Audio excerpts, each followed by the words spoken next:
No, it's okay, Antonio F. We're here. We're just limbering up, getting ready, cracking our knuckles, that sort of thing. Welcome to the Expat Man Cave.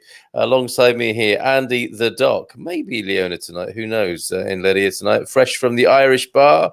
Joel in Matosinhos, up in the north of Portugal. Yes, looking right on it tonight. And sweeping up, mopping up. Actually, let me just put the right banner on so I can say what I'm about to say. Sweeping up an earlier ejaculation. In his own man cave. What happened, Gary? Warm beer. Unexpectedly, I've lost half of it on the floor. Oh, I've just had a quick go on the dartboard and I'm improving. I got 23 now. Very good. With 6 darts. It really looks like a proper man cave in there. Obviously, with the smell of beer on the carpet now and the dartboard behind you. Very subtle lighting. Excellent stuff. Few gentlemen joining us tonight. Knock, knock. Somebody knocking on the pub doors. When my mum and dad owned a pub, there was always one old giffer who'd be knocking on the door at like 5:25 trying to get in when pubs opened at 5:30. Antonio, good evening to you. Nubionette is in early tonight as well. Hola. And raising a glass already. Stephen Wells, they're doing their stretches. Yes, indeed. Nothing to... Yeah, that's about it. Hola, boa noite, gentlemen. Hope everyone is well on this fine Friday evening. We sure are, Eric J. And you may want to join us on the screen here, as you've become accustomed to doing over these last few weeks. So I'm just going to pop that in the comments right now. And I've enjoyed it. With the company of men on the screen in the last few weeks. Steve Welton is here as well. Boa noite to you, Steve. Great to have your company. What's everyone drinking tonight?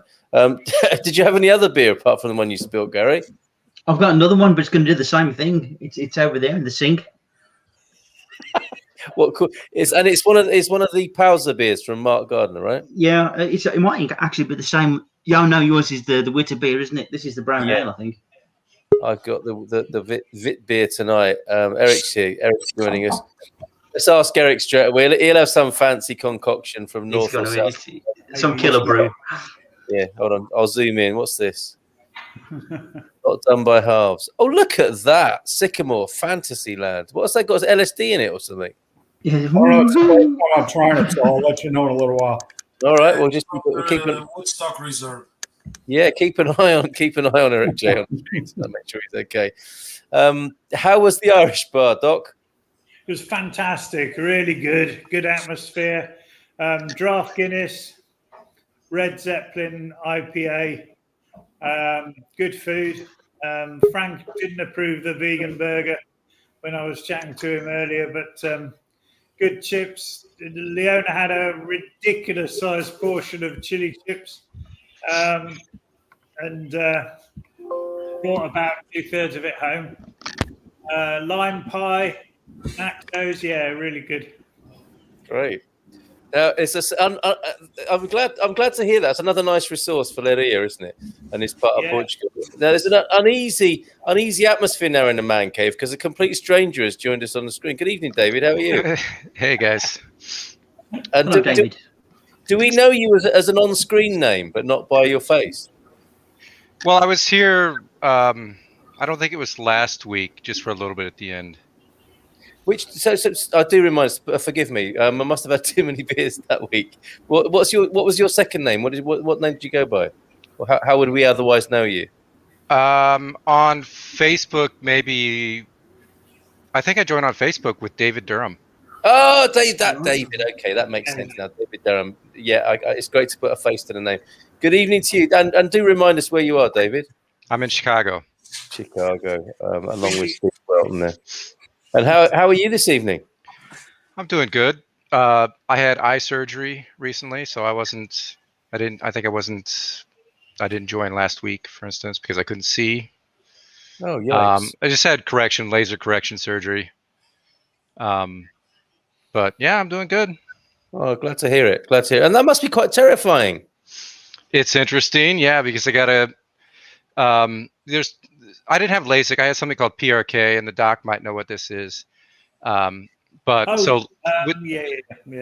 LASIK, they cut like the top layer of your eye, and then they pull back a flap.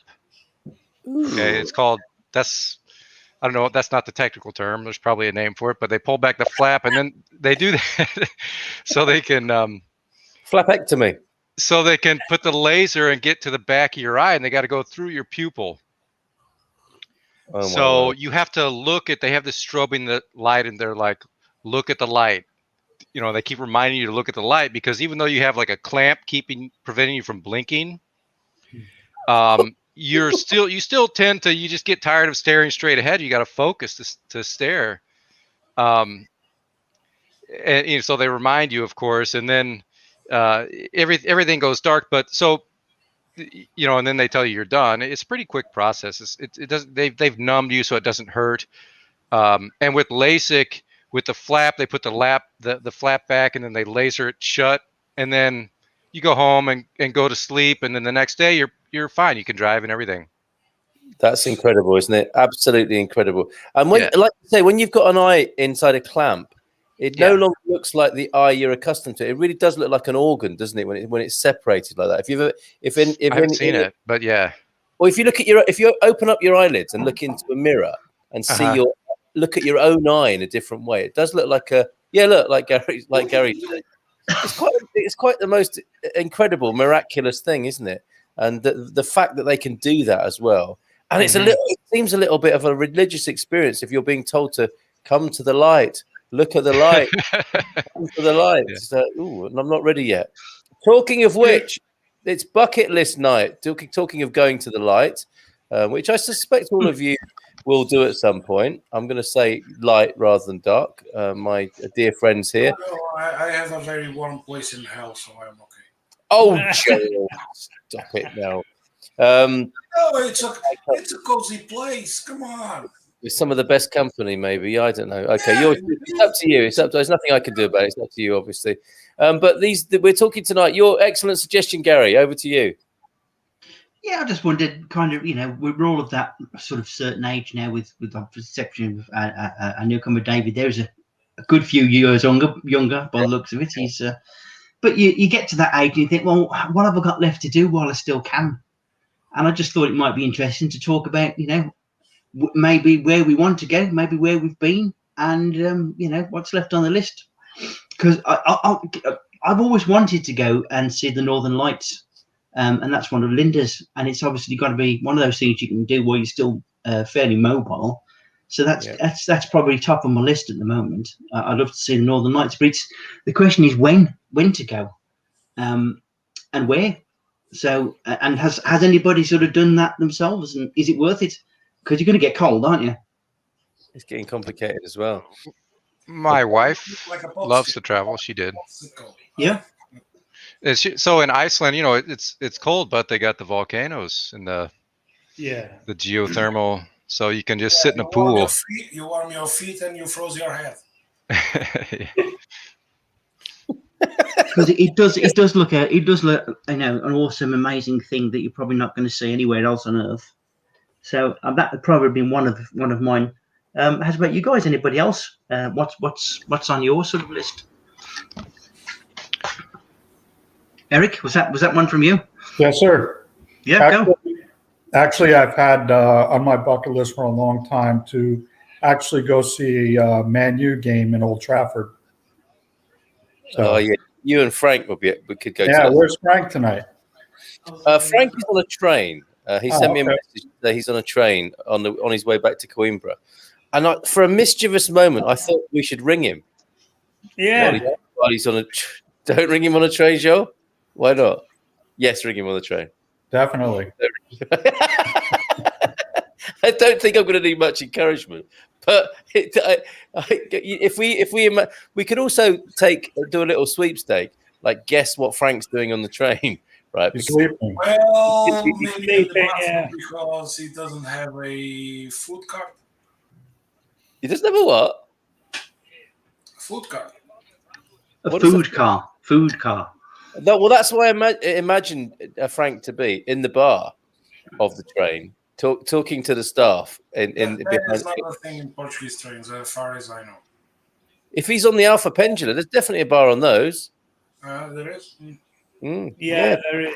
Yeah. Pretty swanky too, and you can, as you're taking a corner at 140 kilometers per hour, your gin and tonic barely ruffles. It's fantastic. And Frank, there's no way Frank's going to let that spill. So No. I think we should. He puts a cover on top and uses a that doesn't go with his dinner jacket look, I don't think, traveling on the train. I would say. Just to clear this up, Gary, you don't mean Blackpool illuminations when you say the Northern Lights, do you? No. But I have been to Blackpool many times, and it's not pretty. It really isn't. It's So if anyone's got that on their list, they needn't worry too much, right? Done that. I've been there, done that. How about you, Doc? I mean, obviously you have got mobility difficulties, so you're not going to be able to do as many of the things that you wanted. But is there anything in your own mind where you think, oh, I really fancy that? Well, I love traveling, and actually, even though I had my stroke and I was on a wheelchair, since I had my stroke, I went to New Zealand on my own. I went to New Zealand, I went to Dubai, I went to the Philippines. But when I was young, I really started doing stuff on the bucket list. I went to India when I was 18, spent 7 months there traveling around. But I still want to go to South America. I want to see the Nazca lines. I want to travel around South America on a Harley. It'll have to be a trike now, not a motorbike. Do Route 66 on a Harley trike. I want to go to the. I want to drive overland from Europe to the Great Wall of China through all the Central Asian republics. There are loads and loads of things I want to do, but there are things I will no longer be able to do that I wanted to do with my mobility issues. I mean, going up to base camp in a wheelchair would be difficult. Although I have seen someone who went on a pedal trike up to base camp, so maybe I'll do that. They'd had a stroke, so maybe I will do that. I don't know. We'll see. Sorry. This is what happens. Somebody will be saying something quite profound and personal, and then people start cracking up because of a comment like this. This is you don't on the tourist information here. Blackpool is horrid. Been twice, both times. I saw a soil pair of pants and trousers. Never seen it on the street anywhere else. Twice. Yeah, that's very cool. Yeah, but twice. That's really bizarre, isn't it? And presumably not the same combo each time. Difficult, not impossible. Stephen is adding, I think, to your aspirations there, Doc. And are we feeling that the bucket list becomes more intense and one is more attached to it with increasing age? Is that a thing as well, Gary? Is that why you're asking? I think so. It's one of those things you realise that time frame is closing up on you, so you got to kind of cram it in. I'm quite a late traveller. I mean, I didn't leave Britain until I was probably about 24, and that was the first time I left is when I got married. And that really opened my eyes.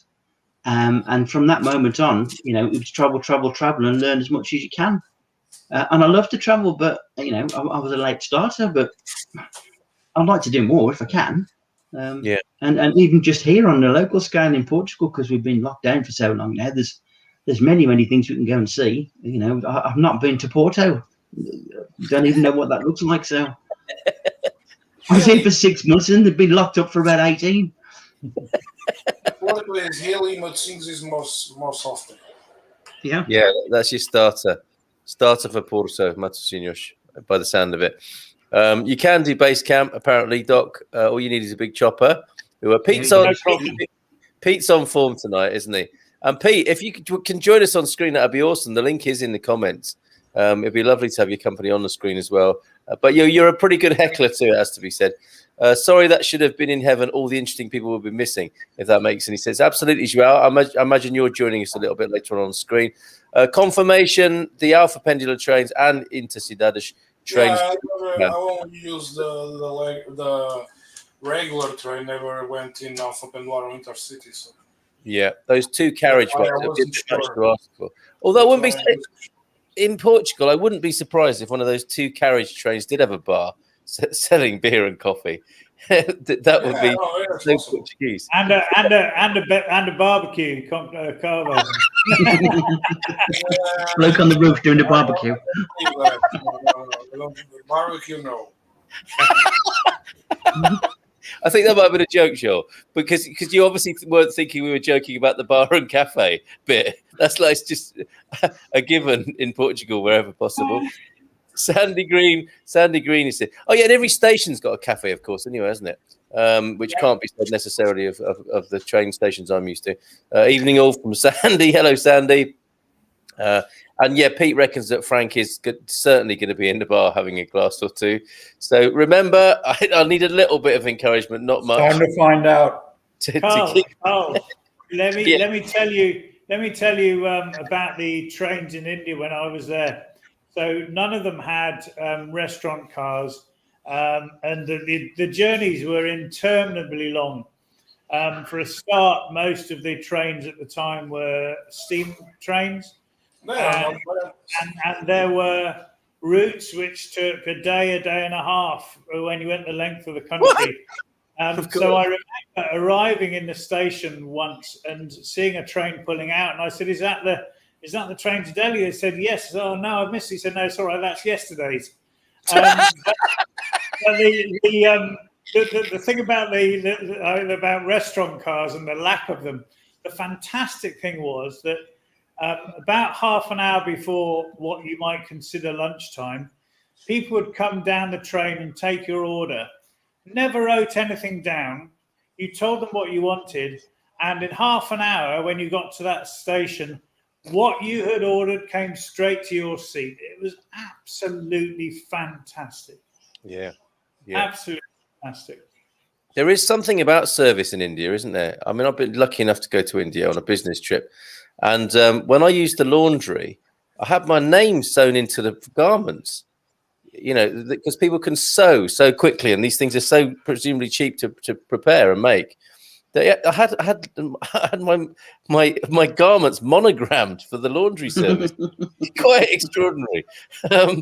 I felt really posh, Steve. But yeah, I mean, it's just a wild place anyway. Also in all sorts of ways, and that's just one of. Probably like you, Doc. So many mind-blowing. It is mind-blowing as a place, as a culture, isn't it? Yeah. Fantastic. So many places just to see in India. But I mean, as Gary says, here in Portugal, some wonderful places. Well, yes. Omar, all these castles, the caves, the beaches. I mean, you could spend 2 or 3 years just exhausting places in Portugal. And if you then want to go further afield, you've got fantastic places in Spain, France, Italy. I could travel for the rest of my life and not get bored, I think. Well, that's a condition as well, though, isn't it? I mean, presumably some people who are thinking about their bucket list are also beginning to think about the things they'll never see. And that's another human condition thing to cope with, isn't it? It's like the dawning realization that there's just not enough time.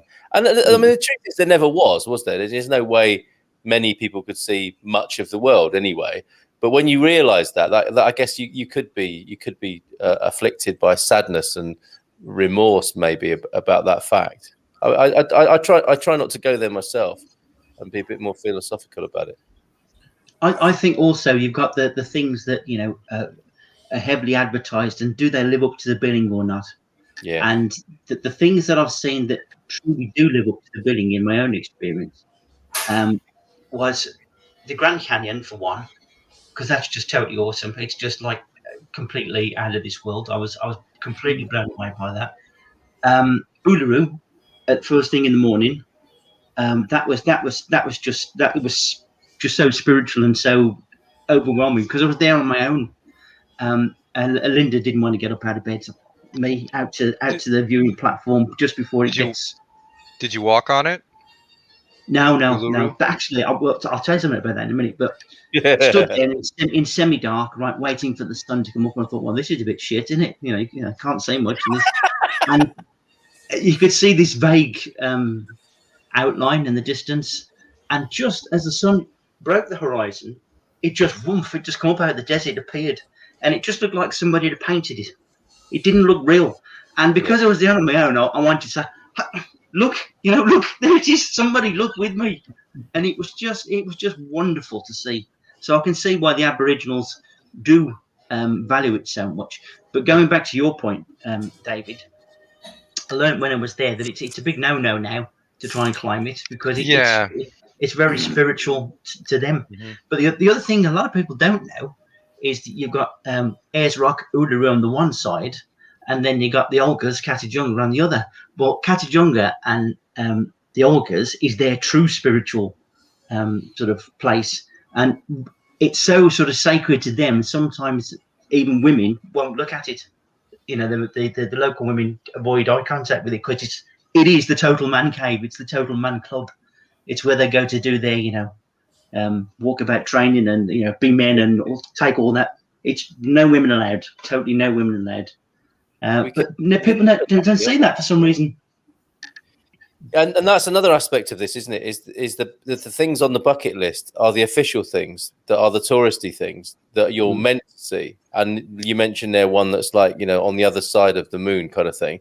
The bits that are kept quite rightly, possibly and probably, but that's a whole load of other. That might be a like the dark bucket list, mightn't it? Of things that aren't necessarily on the tourist trail as well. Pete, it's just a cash apparently. If you want to do the base camp, $30K for a license. And when Pete did it, he casually throws into the conversation there was less than $2K. And Pete is an extremely well-traveled person, as I suspect we'll find out tonight. You're right, Garvo. Portugal is a small country, but there is a lot to see. I went to the end of my street, metaphorically, today, and I was at the Atlantic in about 20 minutes, and I was blown away. I felt like I'd been living a parochial life. I mean, it was incredible to just see the Atlantic at the end of this road, and Portugal is full of surprises like that, as Antonio is saying here. You're right, Garvo. There's a lot to see in Portugal. Pete, on my bucket list. Which one? Portugal is on. Yeah. Well, we want to see you sooner than like some kind of bucket list thing, right? Well, after being in COVID for the last however long it's been, yes, it seems like we're getting closer and closer. Yeah. So. Well, on that note, I mean, haven't travel restrictions been lifted for the coming weeks? I haven't heard that the United States has been lifted as of yet, but I do have plane tickets to come in towards the end of September, so we'll see where that goes. Yeah, if anyone's got anything to add to that, those sort of rumors that are going around, it's about the EU making a decision, isn't it, to allow Americans in, I think. But it seems to be country to country to country. It's not one, blanket EU policy. Not EU thing. It's a country thing. Right. Okay. And even in Portugal, there are certain districts that are still in lockdown, on full lockdown. They are not permitted to leave their district or city or village. Okay, fair play. But if anyone knows anything, do let us know. We've got to keep Eric's Portuguese pilot light lit here. Please. The Mac doesn't like the StreamYard, so Pete can't join us. And using Diane's steam-powered Microsoft stuff, as we are in the wrong century for that. Oh, there's an Apple blow towards the competition there. I'm not even going to bother commenting on that. Well, you do seem a little bit below par. And a little bit on the tired side. No, because okay, Mark, what they have software, proprietary software and proprietary hardware. You want to fix a Mac in the United States of America, and sorry for those two guests they are included here, but it is a pain in the ass to fix them. I'm not a Mac person. The laws of right to repair in America are pain in the ass because there isn't any. The rights to repair in America are for the corporations, not for the consumers. Mm-hmm. Sorry, that is the truth there. Until they have laws a little bit like we have here in Europe, where the consumer is more protected than the corporations that want to sell their products. That is the truth. Now, if regarding also to software, you want to use, for example, Apple Play, or you want to hear not Apple Play, but you want to hear some or download some music you own from another device to your Apple, you have to install proprietary Apple software, and even there is a complication on itself. So really, when Apple decides to do crap software, which most of the time it is, they have still good software also, but nonetheless, they are always considering their own belly button and not considering interaction with other companies and softwares. Do you feel better for that? No. But how do you really That's what I'd ask. Pete, as I told Garvo the other day, travelled third class once in India and woke up. Oh, brilliant. Someone has stolen my shoes. Gone to a good home, I hope. That's a shame, because I travelled third class everywhere, and I was treated with nothing but respect and fantastic people. People who shared their food with me, invited me to go back to their homes, and the only time I had anything stolen in India was when, well, twice actually. Once when I travelled with someone I'd met, and that was a mistake. And the second time when the express train out of Calcutta got held up by bandits, and I saw someone being their arm, the hand cut off at the wrist because they had their daughter's dowry in a briefcase handcuffed to their wrist.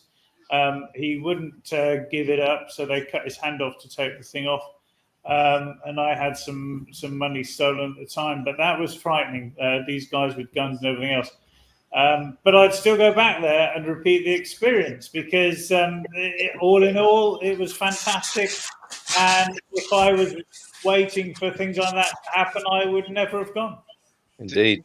Did you tell him you're a doctor and you can fix the arm, the nub? I wasn't a doctor at the time. I was yet to be a medical student. This was just after school before I went to university. Still worth a try, though, Doc, don't you think? Okay, so Doc talked about travel long distances. So this is my complaint. What? Surprised. Not like you. Yeah, Surely not. No, because I'm a guy that is 6'2" tall, and I also traveled on my plane travels were on economical class. Yeah. And there is a small issue with me because I am a tall and bulky guy.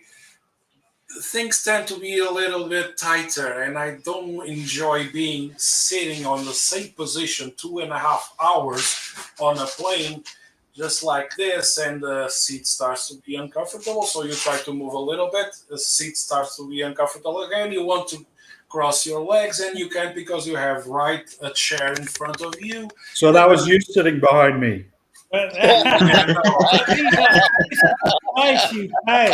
This is the price you pay to get through your bucket list. I'm 6'2" and 220 pounds, and I have the same experience. But you do it if you want to see the world. Otherwise,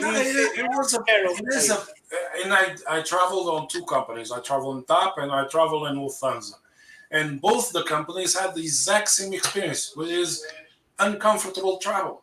Because you're sitting on a position where you cannot pull your seat a little bit back, and you cannot cross your legs or try to change your position, because basically the plane seat is basically a chair that I'm sitting on. But here at least I have some leg room, so I can move around a little bit. I can move, but on a plane, hell no. And even worse if you're sitting on the window, because you cannot. Okay, in the window you can stretch a little bit under the leg, but if you are in the middle seat, like it happened to me on my last trip to Amsterdam, okay, I was in the middle seat, so I cannot move to the left, I cannot move to the right. Amsterdam. We'll talk to you about Amsterdam. But is it the officials on the plane? Are they the TSA officials?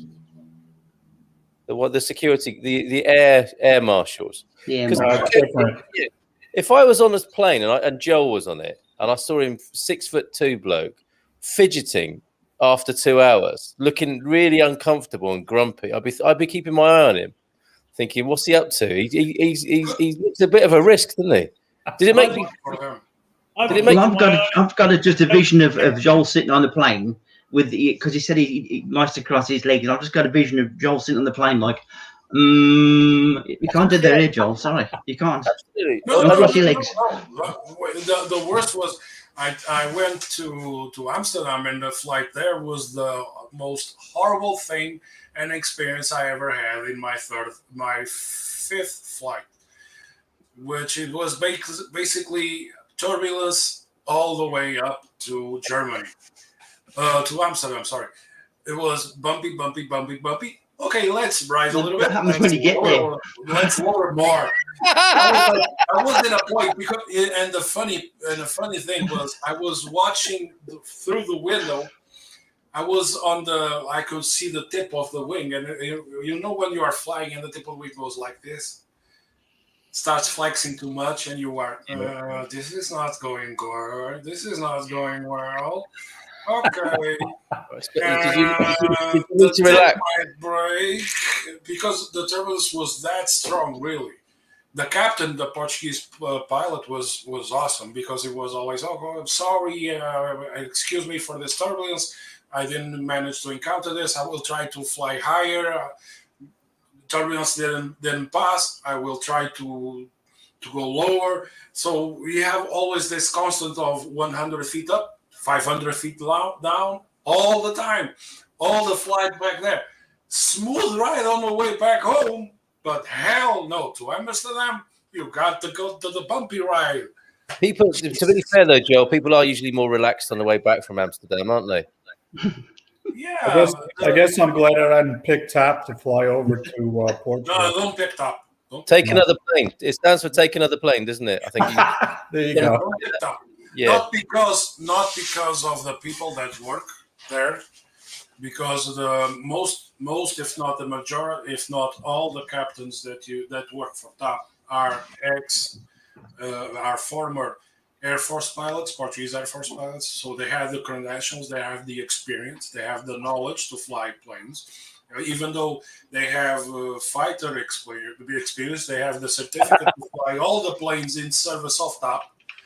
And some of those pilots are the ones that have the special permit to land and take off from Madeira, which is considered one of the top 10 most dangerous airports to lift and land on.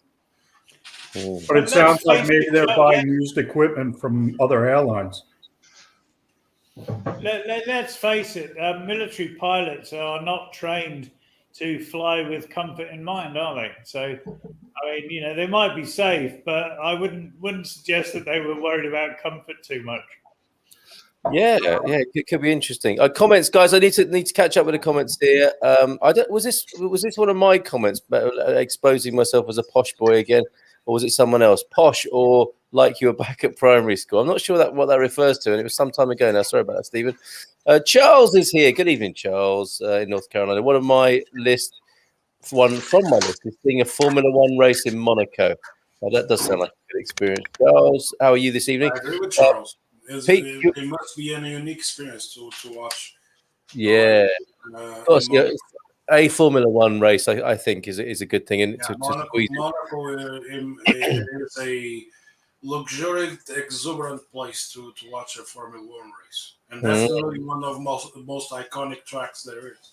Not going to get your shoes stolen there, I don't suppose. Pete, your experience in India sounds like a weekend in New Orleans, according to John Gibson. Walkabout, the rite of passage. I was thinking when you were saying, Gary, about the whole initiation over there in Australia, I was thinking this is the man cave, and we haven't done anything like that to deserve being in here, have we? All we've done is emigrated or tried to ease our passage, as it were, into this place. I've just found. I eased my passage this morning. Well done. Yeah, because it becomes an issue at a certain age, doesn't it? So well done. Well done. I've just found a safe travels prayer. Go safe, move safe, stay safe, leave safe, and then be back safe. Very nice, Joel. As a professional driver, I don't know if your passengers would be glad to hear you saying that every time they get in. But anyway, maybe you say it quietly to yourself. La bonne night, boys, from Victoria. Victoria's here. Dougie's also here. Join us on the screens if you wish, Doug. You know you're welcome, as is anyone else this evening. Mostly men, but we don't. Here's one to take off the bucket list. Number 10, going to Russia. Going to You've done that though, haven't you? No. Oh, okay. This is something that you can do very easily for Victoria's bucket list.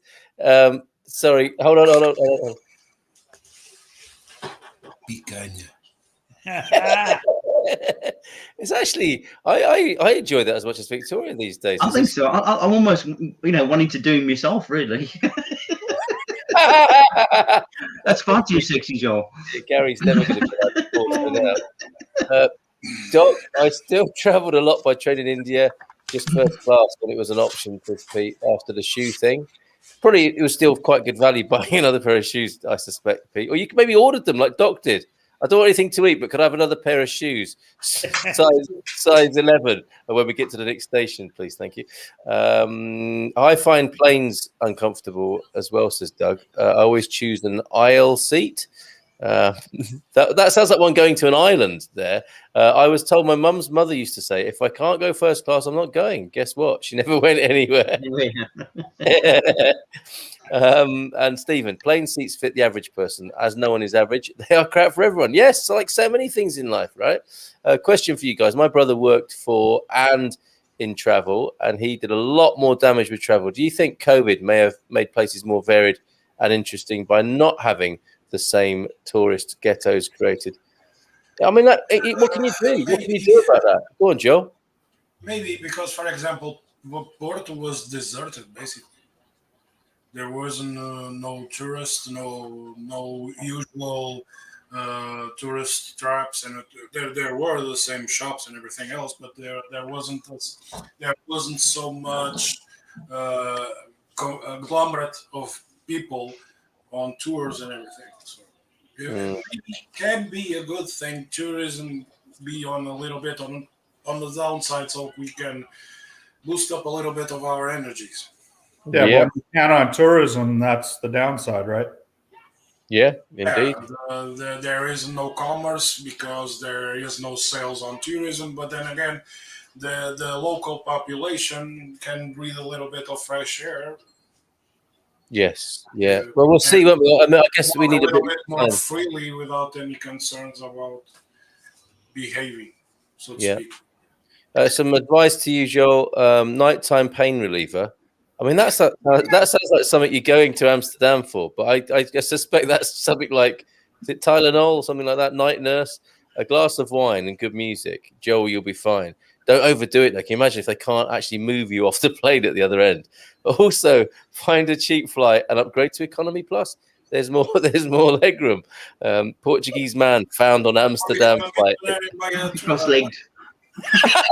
You know, when you were saying that, Gary, I was like, you know that scene in Airplane when there's a lot of turbulence and you have Leslie Nielsen punching a nun, I think. Yes. Joel could be spliced into that scene, sitting cross-legged, humming, couldn't he? Yes, I can see that spliced into that movie. Don't call me Shirley. A hospital, doctor? What is it? Carl, let's keep it simple, or else we're going to get back to Thatcherism at some point tonight. Oh, Johnny is here and popped in she said she was here coincidentally. Continuing to comment. Hola, bonne night, boys. Very coincidentally, I have come to look in your cave. Ooh, okay. So yes, breathe in, slight scratch, and then she goes a bit moisty and small. So moist and small. You've seen it now. Have you seen the news from Belgium? Big manhunt. A military who can no longer take it after foreign missions. 500 men have been looking for 3 days, including German, Luxembourg, and Dutch army. What's happening? A Belgian manhunt. There's a Belgian guy who is military. I think he's a firearms expert, and he's threatened to do so. I don't know whether he's actually shot some people or he's threatening to do so, and they can't find him. Apparently, a very dangerous man, very well armed. So Goodness gracious, like a Belgian Rambo sort of thing. Wow. And that sort of thing, yeah. Yeah, lots of love to Belgium, and hope they can resolve that. Always buy a Panzer. Now you see Victoria here, right? I can't say it. I'd have to have her permission, but we share a commonality together. Maybe if she gives me permission to mention it, then I can. That's intriguing. Yes. Okay, Victoria, it's on you to allow Garvo's very gentlemanly invitation there to be answered or not. Pete, I love tourist cities, and they are only when there are only the locals. Okay, it's a tricky one, that, isn't it? Best immersion and also more opportunities to meet and hang with locals. Yeah, and that's another great thing about Portugal. The cities so far, I don't think have been hang with locals. That might be there. You don't want to go there. But the cities in Portugal, local people still live there, and you can hang with the locals. Here they call the C-130. Is that the one? That's the one. There we go. Tell us more then, because this is a bucket list thing, isn't it? For sure. Victoria's done the same thing as me. She used to work on the C-130 simulator program, so she's flown the simulator like me. So that's got to be that's one hell of an experience. I mean, obviously they're not going to let you loose with a full-size C-130 just to try it. But I asked the guy, the instructor who was with me, I said, "How close is it to actually flying the real thing?" He said, "Well, really, you wouldn't hardly notice the difference. It's minuscule. It will react and it will feel exactly the same way as taking the plane off." And it was just a beautiful experience. And it's not many people will get to do that. Took off. Beautiful experience from an ugly plane. Brilliant plane, mate. The special plane may be brilliant, but I'm saying aesthetically, appealing visually, not so. No, it's not a pretty plane, but it's done the job for many, many years. I mean, it's a brilliant plane. It is still being used by the Portuguese Air Force. They're apparently in Britain. They're going to retire them next year, which is a bit sad. Portuguese will be replacing them for the Brazilian version, which also is a conglomerate by Portuguese, Italy, Argentina, Brazil, if I'm not mistaken. The avionics and some structural components are made here in Portugal. So with the Brazilian one, you can actually say you've had a close shave with a Hercules. Yeah. Stephen Wells, haha. The posh comment was having your name said. Actually, it's true. I'm busted. I did go to a school where I had my name sewn into my. Yeah, me too. Busted. Walking Land's End to John O'Groats. Although I think towards the end of it, my mum was just writing in with a Sharpie. Yes, okay. So Steve Welton, Land's End to John O'Groats. When I was a kid, that was a big thing. You used to hear that a lot, like Land's End to John O'Groats. So I don't hear that as not just because I live in Portugal. I just don't hear that so much in British culture anymore. People don't really say that today or refer to it so much. I hear much more the Camino walk. Go on, Gary. I was just looking at John's face. I don't think he's got a clue where John O'Groats is. No, I could see that. Or Land's End, probably. Joel, just for your information, Land's End is like right at the bottom of Britain, like the very south. And John O'Groats is right at the top of Scotland. So basically, it's from one end to the other. And Cornish people very helpfully call it Land's End, which is a bit of a clue. Whereas Scottish people just want to confuse anyone who goes to Scotland. Typically, John there. O'Groats. Yes. Where am I? John O'Groats. No, is that a Scottish accent? That was Irish. You're in the wrong place, mate. I mean John O'Groats. You're in John O'Groats, so you are. Don't know how I got here, but let's record at the end of the there is a Portuguese saying about traveling to certain place. When people ask where are you going and you don't want to answer, you say, "Eu vou para o cu de Judas." A little bit of help. I'm going to Judas' ass. Oh, I see. Not a pouco ajuda, as in a little bit of help. Okay, right. What does that mean then? What does that mean? Translate, please, John. Quaint turn of phrase. Eu vou ao cu de Judas. I'm going to Judas' ass. Basically, I'm going to the most arse end. Yeah. The arse end of nowhere. I'm going the arse end of nowhere. Yeah. with a biblical reference to boot. Okay, well, yeah, that's pretty graphic, and you know what you're pretty doing. graphic, but yeah.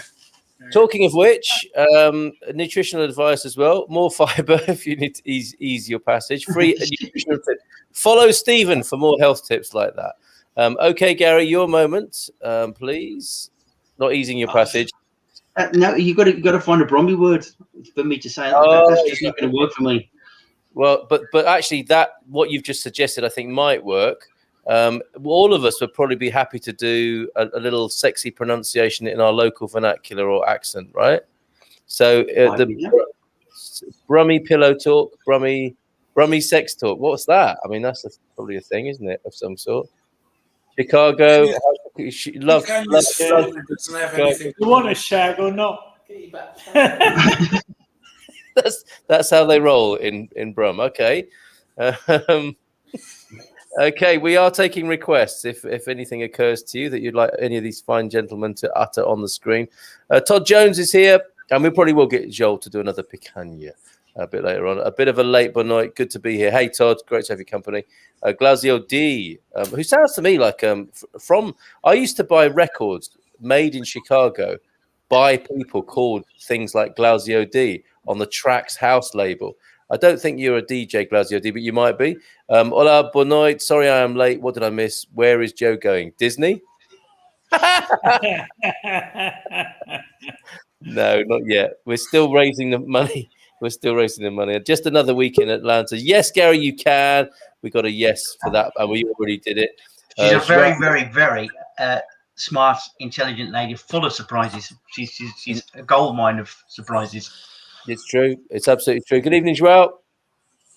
Boa noite a todos. Boa noite a todos. You've left your cotton buds in, I think.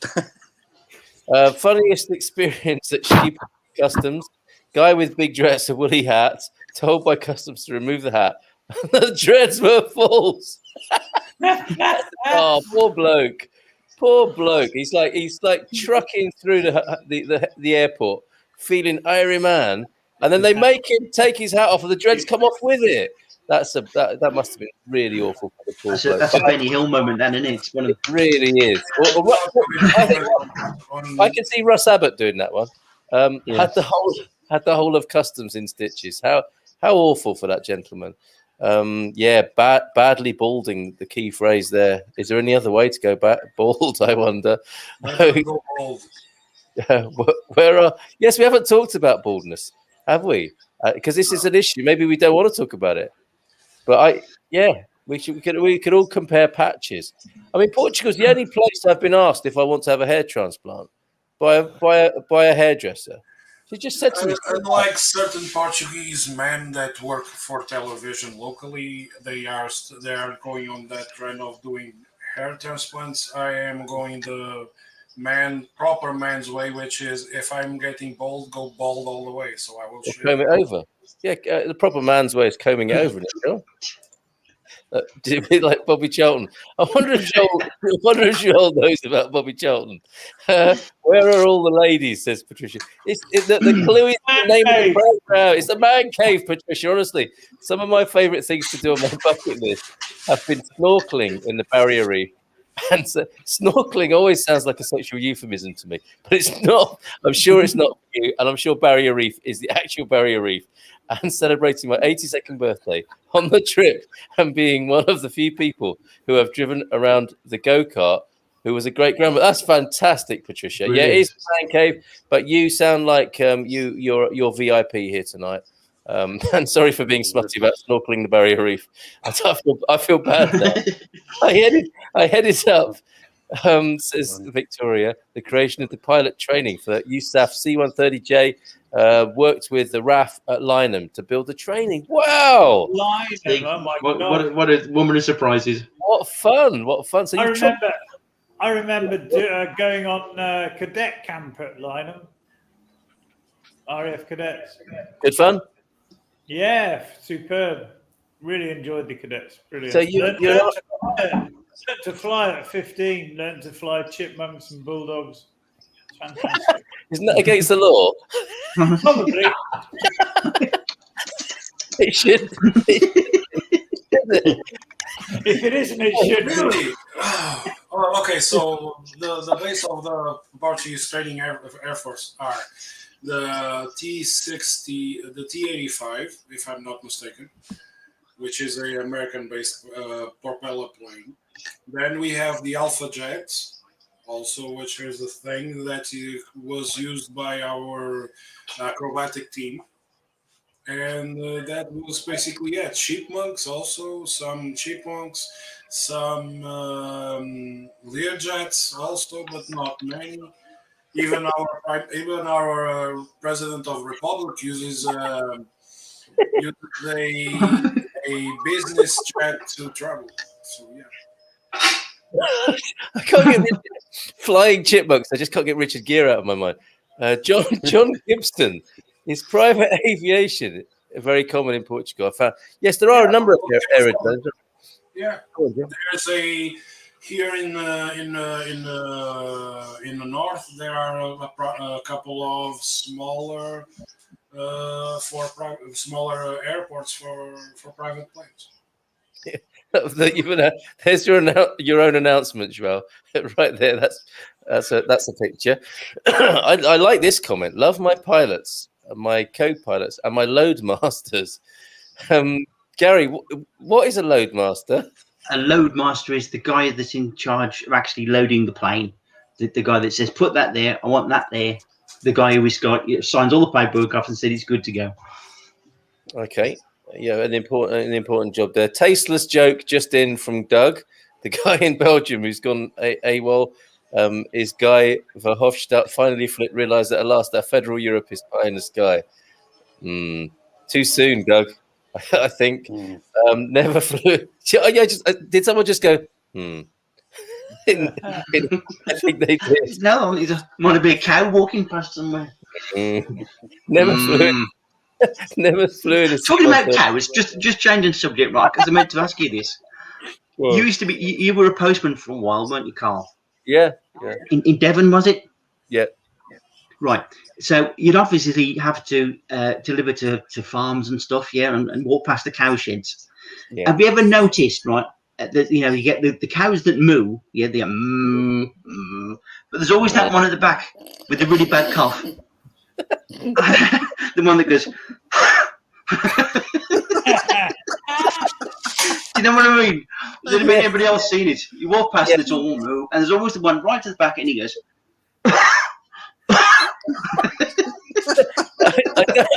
I don't think it's always the same one.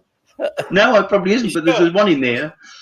Yes, sorry, right. that was a complete dive, but I meant to ask you that a long time ago. No, that's funny. That's a brilliant. I'm sure it was the cow or wasn't the bull. Oh yes, could be, couldn't it? Could be bullocks. A load of bullocks. Never flew in a C-130. Go back to Antonio F. So when did national service stop in Portugal, Joe? The mandatory national service stopped 2 years after I went for my application to the army. I was in for the military registration in 1996. 2 years after that, I went straight to reserve because of some health issues I had in Sahara. And they put me on reserve. And 2 years after that, going to the military, it wasn't mandatory. Okay, but you obviously had a good experience, an interesting experience of the military here. Experience was good, and not so real, not so much, because when we call it fazer inspeção, and Antonio can verify that we were all there all day long, and we did some psychological tests, we did some motor capability tests, exams. All day long, and the food was cold. Besides being food from 2 days ago. But I bet you had soup and coffee with it. No coffee. Really, that is poor. That is terrible. Well, I wouldn't get out of bed. I tell you. No. Yeah. No, they're not going back tomorrow. That's amazing, right? That was my experience when I was 18. Yes, wow, incredible. Puma helicopter. I mean, they're going back to bucket lists. Yeah, flying in a helicopter. That's an interesting and fun thing to do. Nice one, Antonio F. Stephen Wells makes a very good comment here. Land's End to Land's End wouldn't work, would it? Fair point. Fair point. Yeah. And maybe the Cornish got it first, I guess. Scott Wicks. Hey, Scott. Good night, guys. Adjusting to the warmer weather here. We broke 30 today. Yes, we certainly did. Prep work for living in Portugal. Not long now, I hope, for you, Scott. Jana, yes, here in Leopoldsburg, our town. A lot of people are with him. So a big force hunting him. He still did not harm somebody, thankfully. I've never seen such force even after the terrorist attacks here. Amazing. Well, I hope that is resolved peacefully and safely for you there, Johnny. Stay safe. Give me a good example of a Brummie word. Okay, there are two of them center stage to do this for you right now. Here's where the floodgates open. Yes, indeed. Well, I'm the only Brummie because you're not from Birmingham originally, are you, And? No. But you know, lovey is actually a Brummie word. Are you right, lovey? Bab as well, right? You can have Bab as well. Wow. Bab. All right, Bab. Love, but they tend to say lovey more than Bab now because Bab is really an old word, an old Brummie word. But it's like everything else; it changes as time goes by, I suppose. And are there any sort of Brummie phrases or mottos that spring to mind that we can with now? There must be one, but put one in the spot. I mean, I'd have to think about it for a while. He's only got about 10,000, probably. Probably, yeah. And yeah, sorry, being put on the spot doesn't help, does it? And we can, if anyone doesn't know what's being talked about here, Brummie means of Birmingham, really, short for Birmingham, and just watch Peaky Blinders to get a sense of what it's Boston. like. There's a Birmingham word, Boston. Yeah, that's absolutely Boston. That is, Bab. Really Boston. Boston Fettle, Gary. Boston Fettle. Boston what? Fettle. No, that is an old word. That's probably a bit more Black Country Fettle. Yeah, probably is. Yeah. Fine Fettle, very good. We have the same Judas ass, says Pete. Just say you're going to Croydon in England. That's a bit harsh, isn't it? Well, just down the road from Joao there. He's looking a little bit. Something like when you say you've been sent to Coventry. Yes. Yeah. Expression. It does. And Coventry has been unfortunate in that regard. There are some nice parts of Coventry, aren't there? Coventry used to be a beautiful city. It was like Stratford upon Avon. There was a lot of wooden buildings. Very very cultural. But obviously, Second World War came along and they got bombed the hell out of it and lost it. Yeah. Yes. I used to, when I worked at the Jaguar in Birmingham, Castle Bromwich, we used to have a lot of the guys come from Coventry, and I used to play them up, and I used to say, bloody Germans had the right idea with Coventry, bomb it to the floor. Yes, a great way to start a shift with your colleague. It was good. It was good banter. It was good banter. I bet. Yeah, you must have had some great times in your workplaces. Apparently, there's a Portuguese village in the Azores called Cu de Judas. So there you go. Actually, a place there. Oh, here we go. This could work well. Joel, how's about a feijoada? So can we go? Feijoada. I like the little eyebrow twitch at the end. Yeah, he doesn't need any adjustments on his mic. And it's really, I mean, you light up, Joel, when you're doing this. So I think there's. He does. It changes. He glows. He's got this glow about him. It's like there's a little connection here. Yeah, there's something going on Spotify. I think we need to get Joel's collection of spare me, okay? All right, and Gary, say biryani. I'll have a biryani, please. Lovely biryani with a naan bread. Right. Right. Brilliant. Well done, Doug. Yes, Frank, Sandy, yes, well spotted. Frank is on a train, allegedly. Yeah, apparently he's doing a movie with with Chuck Norris on another Missing in Action. Yes, Come on, you have to call him. or with Trevor Howard even. Maybe there was a brief encounter moment in Portimao. Yeah, Rocky decided to take his pension, and now is a full rock sitting on the corner. Actually, I'm thinking that of all the things Frank could be doing on a train, could be the James Bond scene on the train as well. Wow, I don't. No, he doesn't have a Jaws there. Well, I think Frank could have Jaws. He's well built for it. Carl, they were upselling you at the hairdressers. It's normal here, or else guys just shave their heads. I've never been asked that in all my life. I think I found that British barbers are really sensitive. Even if you've just got 2 hairs on your head, I've noticed that they will delicately move them and place them in a way that looks appropriate and tidy, and never ever mention that you might get a syrup or have an operation or anything like that. And this woman just said to me, she said, she's South African, she's like, have you ever thought about having a hair transplant? And I'm like, not off, mate. All right. Off tonight, isn't it? Not off, mate. I also worked on the training for the F-18, F-16 for multiple foreign military customers. Wow. EMB 120 trainer aircraft for Brazil. I love aviation. Clearly, fantastic.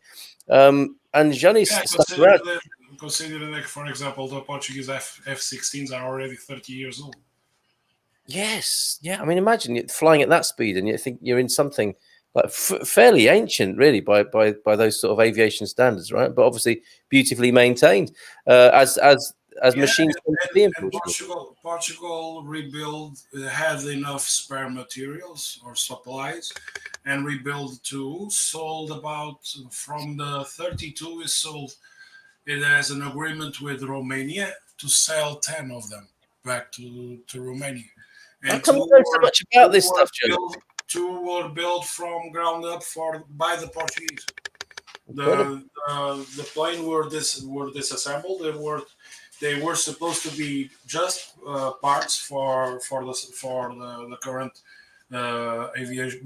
Portuguese military aviation force, and the government decided to sell 10 to Romania, and two of those supplies were converted into fully functional F-16s. Always plenty of value on the Expat Man Cave. We always find out things about Portugal. Thanks to you, Joel, with your encyclopedic knowledge of things, all things manly, really. Yes, Johnny talking to Victoria here, the C-130, the best. It's the 4x4 of the aviation industry, as far as I can make it. Did you know you can land a C-130 on a beach? I didn't know that. If we have a pub quiz, because of the rear landing gear. They have 4 or 6 pairs on each side of the plane, which makes it easy to land on even or planes. For example, the Portuguese militaries back in the colonial wars, I think they already had C-130s back then. Bless you. They used to it was my father. They used to land on dirt airports, like back when. That's why they'll be so sadly missed, because they're so good. They're so. They have a good capability for short landings and takeoffs. We understood. Back to baldness here, and we will get back to bucket list. I mean, having a bucket on your head is quite a good way of dealing with baldness. But no, Confucius say, which is I'm a little bit offended by the old Confucius say jokes. But anyway, now's not the time. Man who is bald at the front, great thinker. Man who is bald at the back, great lover. Man who is bald all over thinks he's a great lover. Excellent. And I would like to think that is our consolation prize, isn't it? As aging men whose testosterone is basically ripping our hair out as we speak, that we're very virile, and that can be seen just by looking at the state of our bonces. Am I right? So what, looking at a box of boiled eggs, isn't it? Well, that's what we should do for our calendar. Just all lean forward and take a screenshot. That's Easter for the Easter card. Joel, basic flight training in the Portuguese Air Force is done in the TB30 Epsilon. Gary, how's Spudlick? Just a quick check in on Spudlick. Spudlick is driving me mad. He's got to that sort of I don't know, cat teenager years, and he's just attacking everything. He's just a vicious little civet at the moment, but he's very lovable. He's loving to bits. I really do. Yeah, that's lovely. And more pics, please. More pics. Flying to the Maldives in a 777, then getting on a seaplane. That was an experience. This is bucket list stuff and aviation. Given these are the themes tonight. Working in the aviation industry in the 90s was Capricorn 12. My job was carrying out pilot questionnaires in the jump seat. I mean, well, that's interesting. Is that like multi? I mean, could you not wait till they got there? Yeah, no, usually the seaplane is more common to be used by privates are the Cessnas. But this is a job talking to pilots whilst they're flying, which could also distract them, couldn't it, or get them angry or something like that? This. I mean, I'm interested as to why this was taking place. But yes, cool Capricorn, says Victoria, and Dido. What is this? Dido on aviation. I really misread that at first. Antonio, C-130 is super loud. You aren't missing anything. People are loving the aviation tonight for sure. Okay. Anyone into gardening? Plants and flowers. Trying to change the subject. Tonight in America. I am. Monday night, right? 45. What's your bucket? Oh, that's not. Yes, maybe they thought it was like a gardening bucket. We're talking about the bucket list, as in the things you want to do before you can't do them anymore. I'll put it that way. Things that would be on a bucket list, says Victoria, were just happening anyway. I loved riding a monster dune buggy off-road over the mountains in Búzios, Brazil. Woohoo! Yes, we can see you doing that. Thank you, Carl, for saying. But the guy will not harm somebody. He's only pissed off with the whole situation here in Belgium. Yeah, interesting. Yes, ASMR. That's a thing, isn't it? This is what you're doing. Your ASMR. Sorry, I don't know what it stands for. But it's these sort of textural close-up mic things that get people excited. You can make a fortune doing it, Joe. Exactly. Who is that? I seriously love that movie. Chuck is not on a train with Frank. He's in Atlanta filming at the moment. The ladies are doing their own stuff, Patricia. Gemini, you can't be here saying that because then it's obviously not true, is it? The girls are loving just eavesdropping and voyeuring here in the man cave. My missus is a Brum, born in Walsall. Her dad lives in Blakedown. No. Point of order. Put him right. And born in Walsall is a Brummie. There you go. If you're born in Warsaw, you're a yam from the Black Country. There you go. There you go. See, Diffy Dog. Good evening or good day from Diffy Dog. Follically challenged gents. Happy weekend. Glacio D, I'm sure your hairdresser is getting a commission to. Yeah, that's probably how it works. Excuse me. Yeah, that makes sense. Although I did meet a young fella as well here. He was perfectly happy to talk about it. It wasn't like some sort of secret surgery. He went into some great detail, spent a lot of money. And his rationale was it would make him more attractive to the ladies. That's something we could ask here. Would you be more attracted to a man who had repopulated his pate? For those of you suffering from baldness, grow your chest hair, cut it, copy and paste it to your scalp. Thank you. No one would know, would they? No one would be able to tell. That kind of slightly rough white and black curly hair Pritt sticked onto your head.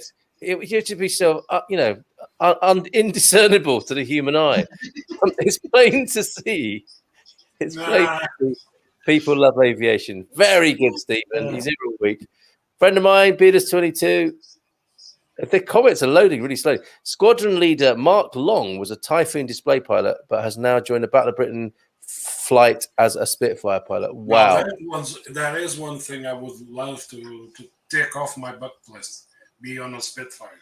Yeah, that's glamour, isn't it? Loved having a Cuba Libre on the lawn facing the sea at the Hotel Nacional in Havana. It's true for Victoria. She really doesn't need many things on a bucket. She's done so many. He's done it all. She has. Maybe she's the opposite of like having a really quiet retirement now. My daughter is a commercial pilot. Nice one, John. My best was swinging. Oh, my best was swinging with orangutan for 2 weeks.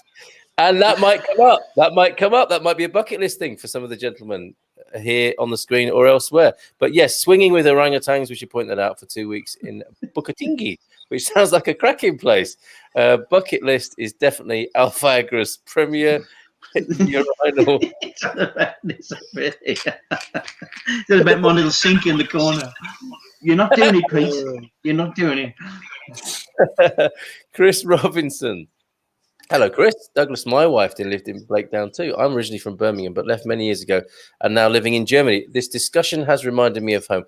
Thanks, Chris. Appreciate that. There are people watching who don't comment and we don't know or comment rarely. It's lovely when you do speak out. Love to hear from you if you haven't said anything so far, because it's kind of reassuring to if there are a number of people watching but only 5 people commenting. It's like, what's going on here? The job was working for a low-cost airline. The seaplane was a holiday. The questionnaires were carried out to help improve the pilot's work-life balance. It's amazing how much was free. Wow, what a fascinating job. If you're from Walsall, you're a saddler. Says Oregon QPR. What an incredible knowledge coming from Oregon QPR tonight. Yes, hello guys. Marcus Valbon is here as well.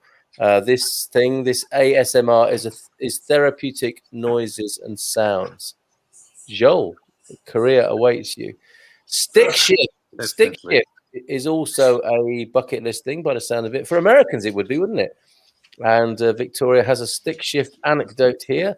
If I can get it to appear. Stick shift alcohol, VW up Corcovado in Rio. Yikes. Oh, drove a stick shift. What's an alcohol VW? Stick shift alcohol. Alcohol is a home-brewed fuel. Oh, wow. Okay, that does sound like fun, Victoria. You have taken life with both hands for sure, haven't you? Yes, she's technically a yam-yam, but she was brought up in Stafford. She's from Stafford. She's an intit. She's from Stafford. She's an intit. I believe the VW she drove was a Brazilian version of the Beetle called the Fusca. Oh, very good, Joe. Very good. Capricorn 12. Can someone help me with this? Is it just me, or are the comments just like really slowly loaded? Tyne, there is at 35,000 feet. What does that mean? I have no idea. No clue. No idea. I'm not a flight pilot. Let us know what that means, Capricorn 12, if you will, and your excellent name of Capricorn 12. Carl, bald is sexy now. I'd like to think so. That's what I was trying to. I mean, this lot didn't really come to my assistance, suggesting that the testosterone is what's causing the problem, and that is a sign of virility. Maybe they're all just too tired to speak of their virility. Why did your hair drop out up here, but then suddenly just massively explode everywhere else? What's nature doing there? What's the logic behind that? Crop rotation.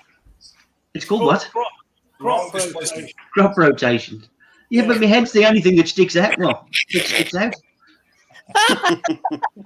I'm sure Joel has an explanation. Yeah. There it comes. Because we are descended from apes, and apes have hair and everything else except the head. Yeah, but apes don't go bald, do they? On the bottom. They don't live long enough to go bald. Yeah. They get 40 odd years old, can't they? 50 years, some of them. Orangutans can live to ripe old ages. Yeah. Their lives aren't as stressful. There you go. There you go. Yeah. There it is. But he's right about crop rotation, because as you get older, you do start growing things in these various patches of paddock or whatever. Don't you? You might find a sweet corn kernels one day that's like you haven't eaten sweet corn for 3 weeks. Oh, a bit of chocolate there. Since I was 14, I have the hair on my chest. Really, boaster? Yeah. Ooh, that guy in the changing room. Pervert. That's what I'd have shouted. I tell you what, if I'd been 14 and you were a kind of hairy guy, I would have been bantering you. Yeah, because it's a family thing. My father is also a very hairy man. Okay, yeah, I've just seen him swing past on the ceiling at the back on there. Hairy guy. So that's what the tyres are for. The netting. No disrespect to your father, Joel. No disrespect. Oh, he's bald. You know, Joel's going to start knocking on the glass in a minute as well, isn't he? Like, No, the funny thing is, my father resembles a lot a Brazilian actor. We call it that did a soap opera, Brazilian soap opera called Gabriela Cabo Canela, and the actor he played the role of Sinuzinho Malta, which had the typical Portuguese Latino man, which had the watch and the bracelet on the same side, and was started jiggling like this to make noise.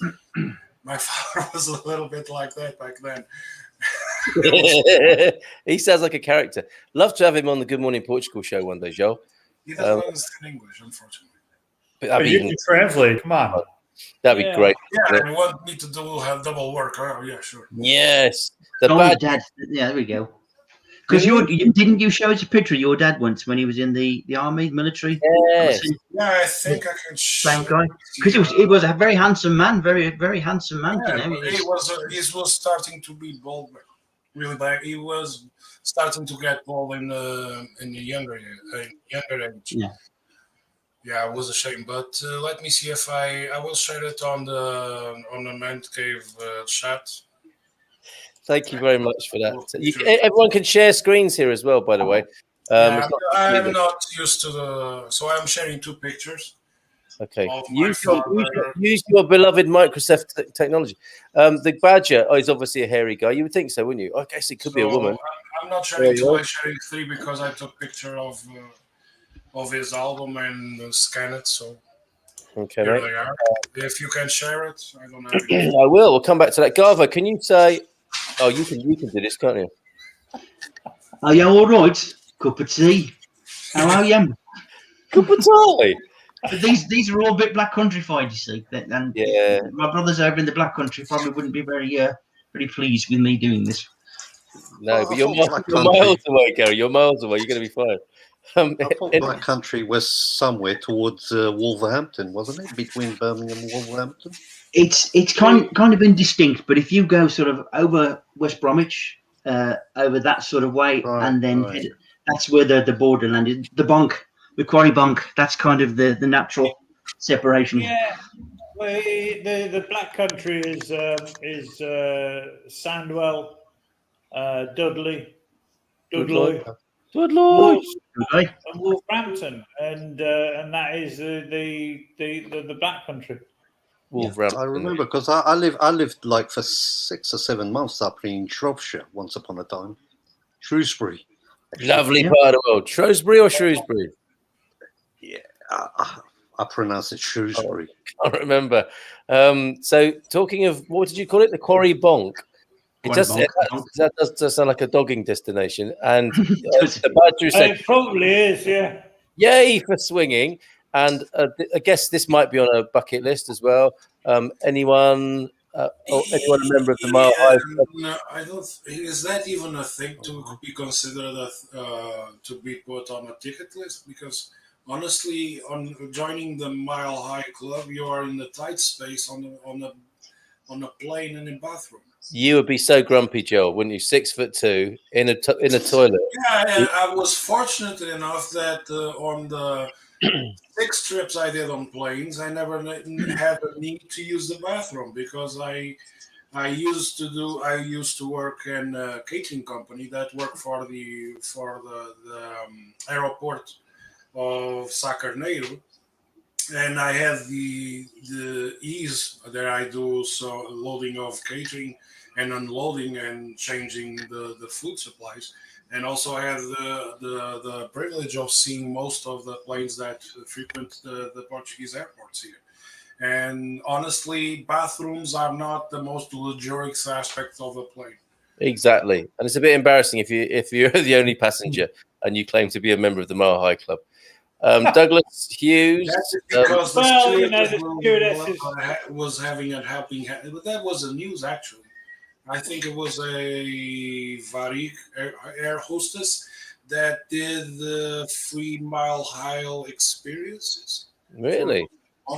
In exchange of a little bit of a jump change. It's the upgrade.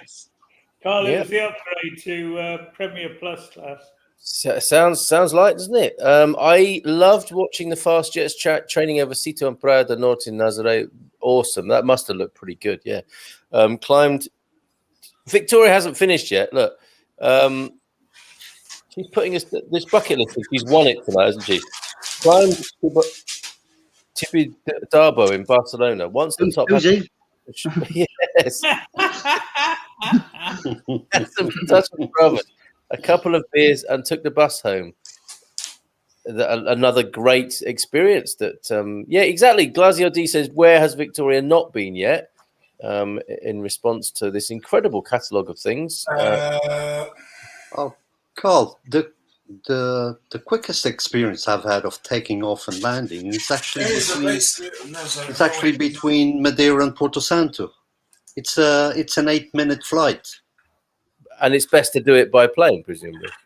Yeah, well, it's 2.5 hours on the ferry, so obviously, wow. Yeah, if you can afford it, you do it on these smaller planes, and it's literally 8-9 minutes. By the time you get on board, put your seatbelt on, and you look, and you're taking off, and you're landing already. But it's great. I mean, if you ever have the chance of visiting Madeira, Porto Santo, it's got to be part of your list.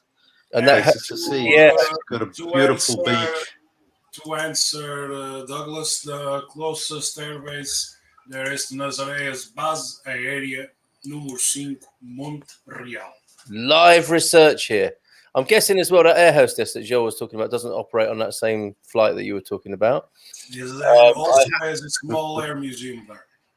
Thank you, Joel. I haven't flown a plane, but I have driven it. Now, there's a thing. Has anyone here driven a train? No. The closest I've been to driving something similar to that was a Bedford truck. Okay. Who is this? Who is this who's joined us in the man cave? Oh, what a beauty. Oh, no, it's the worst, Kenny. the most dangerous species of dog. Yeah. Public enemy number 1, right there. Hello, who is this? It's a Chihuahua. It's a mix. Quite a He's big. not a good dog. This is a terrible dog. Don't get one of these. Goodbye. Driving a train, These Peter. are the kinds of dogs, if you are not careful enough, they will kill you in your sleep. That is a true fact. Cats will eat you. Yeah, you die. Dogs will kill you. Yeah. Dogs will? See, No. see, he's complaining now. That's not on a bucket list, is it? Doc, are you getting ready to make a move and have a kip now? I think so. Flagging a bit after the evening's excesses. So 10 pints of Guinness and yeah. Yeah. And Red Zeppelin IPA. So yeah. Before you go, with Doc, it's brilliant, right? I love Doc because he's the first doctor I've ever come across who drinks like a fish, eats what he likes, and just enjoys life. I feel so much more better now, knowing that a doctor can do that and get away with it. That's what I always say: do what I preach, but don't do what I do.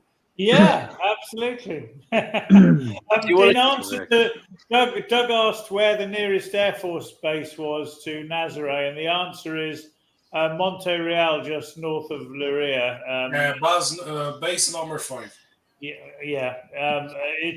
We drive past it quite often to the beach. It's you see the jets all the time. Nice one, Doc. And before you go, then any other bucket list things you want to add? Because I think you were thought to be probably one of the most prolific travelers and having many more experiences you want to have. Do you want to treat us to a few more before you go? Yeah. So sleeping in a safari tent at Quechua in Masai Mara and waking up and seeing the giraffes strolling across the savannah. from your bed through the mosquito net. Fantastic. Night drive safari, seeing the hippos in the headlights of the out of the water in the headlights of the Land Rover, seeing the crossing of the river, the alligators taking prey in the water, crocodiles and alligators. So that was fantastic. One of the things I'd love to do, there's a place in Ireland called Newgrange, which is a passage tomb, which is older than the pyramids. I'd love to be there on the winter solstice sometime. It's perfectly aligned, so the light from the sunrise on the winter solstice is focused by the curves of this passage in the tomb to form a perfect band of light that travels across the back wall of the tomb. Superb. What else? I'd love to go inside the Great Pyramids. I've been to the Giza Plateau, but I haven't been inside the Great Pyramid. I'd love to do that. There's loads of things. Honestly, I could be here all night, and it wouldn't be fair to the rest of you because I'll just take the whole show. But there's let's see if Victoria can raise on that, because she's probably been in some of those situations, knocked against like an old coffin or sarcophagus, and then some green smoke has come out, and then she's been chased down a corridor by a massive ball. We'll see if that's true. Cheers, Doc. Sleep well, mate. Good night, Doc. Guys. Cheers, Doc. Well, take care. All right, let's go back to a few of our colleagues here in the chat. Peter, I'm impressed. Driving a train, I'd love to have a go at doing that. I was a train spotter as a kid. Todd Jones, this is great as well. Road trip through Southern Europe from Portugal to Croatia. I figure it'll be the best couple of months of my life. That does sound like fun. Driving across Europe, that's got to be great, isn't it? Aviation bucket list: fly aboard Air Force One. Wow, Jeff. 2, Concorde. And yes, I was in it. Say that again. I've never traveled on Concorde, but I was in it. Oh, okay. Yeah, it's actually quite primitive inside, isn't it? No, it is actually smaller than it looks. Yeah. Yeah, only two and two, isn't it, either side? 2 rows of 2 seats alongside of the entire plane length. All of those seats are sold as first class. And funny enough, the fuselage of the plane is smaller than your smallest commercial plane. Is narrower and smaller. So if I'm 6'2", I would bang my head on the entrance and on the ceiling of the Concorde. Yeah. And they were here on 1999, if I'm not mistaken. They were here. The British Concorde was here doing stress tests on takeoffs and landings, because of the accident that occurred a couple of months early with Air France Concorde. So they came here to the Portuguese, to Aeroporto Sá Carneiro, which was the closest, less busiest airport at the time that could support the landing and takeoff of the Concorde. It was right on the limit of the Concorde capabilities of landing and takeoff. Well, I don't. How do you know all this stuff, Joe? It's amazing. Because I worked at the catering back then. I was interested one of my fetishes is military aviation. Whoa. Doc has gone and can't hear this compliment. He is a scream, absolutely, isn't he? And to you, Gary, from Stephen, the hair on your back is for the transplant to your head. Now that's the other thing, isn't it, about having a hair transplant? Like I see Gary every week on screen, but if I didn't see him like in real life, if we didn't do this, and like one day I saw him and he hadn't had a hair transplant, and then I see him like 3 months later, and his head is completely covered with the hair from his back, and he's running his fingers through it like that. I'm going to think something's not quite right here, and it's like, oh, it's lovely and curly, Gary, How did you take 2 bottles into the shower? That sort of thing. And it's just going to be ever so slightly odd, isn't it? My bucket list starts now and ends in Portugal. I've seen enough. Now, that's interesting, Johnny. I feel quite similar actually. I don't feel like I wouldn't feel too aggrieved. I don't think if I was robbed of a lot of these big experiences. Interesting, Johnny. Monte Real. There we go. That's been well answered. It is testosterone causing the hair thinning, balding. Just buzz it off. Been there, done that. Great choice. I know you can see that from Jeff's profile pic there. It is testosterone, and yeah, he just gives it a buzz cut and he's done. Victoria drove from here she goes again. Drove from the top of France to the bottom of Spain with 2 of my cats. With my 2 cats, sorry. I think they enjoyed Marseille the most in a very ugly Citroen. This should be serialized, shouldn't it? Citroens are not ugly. Okay, the new ones maybe, but the old ones are never. Citroen DS. Oh, what a car that was! Wow. Even the 11.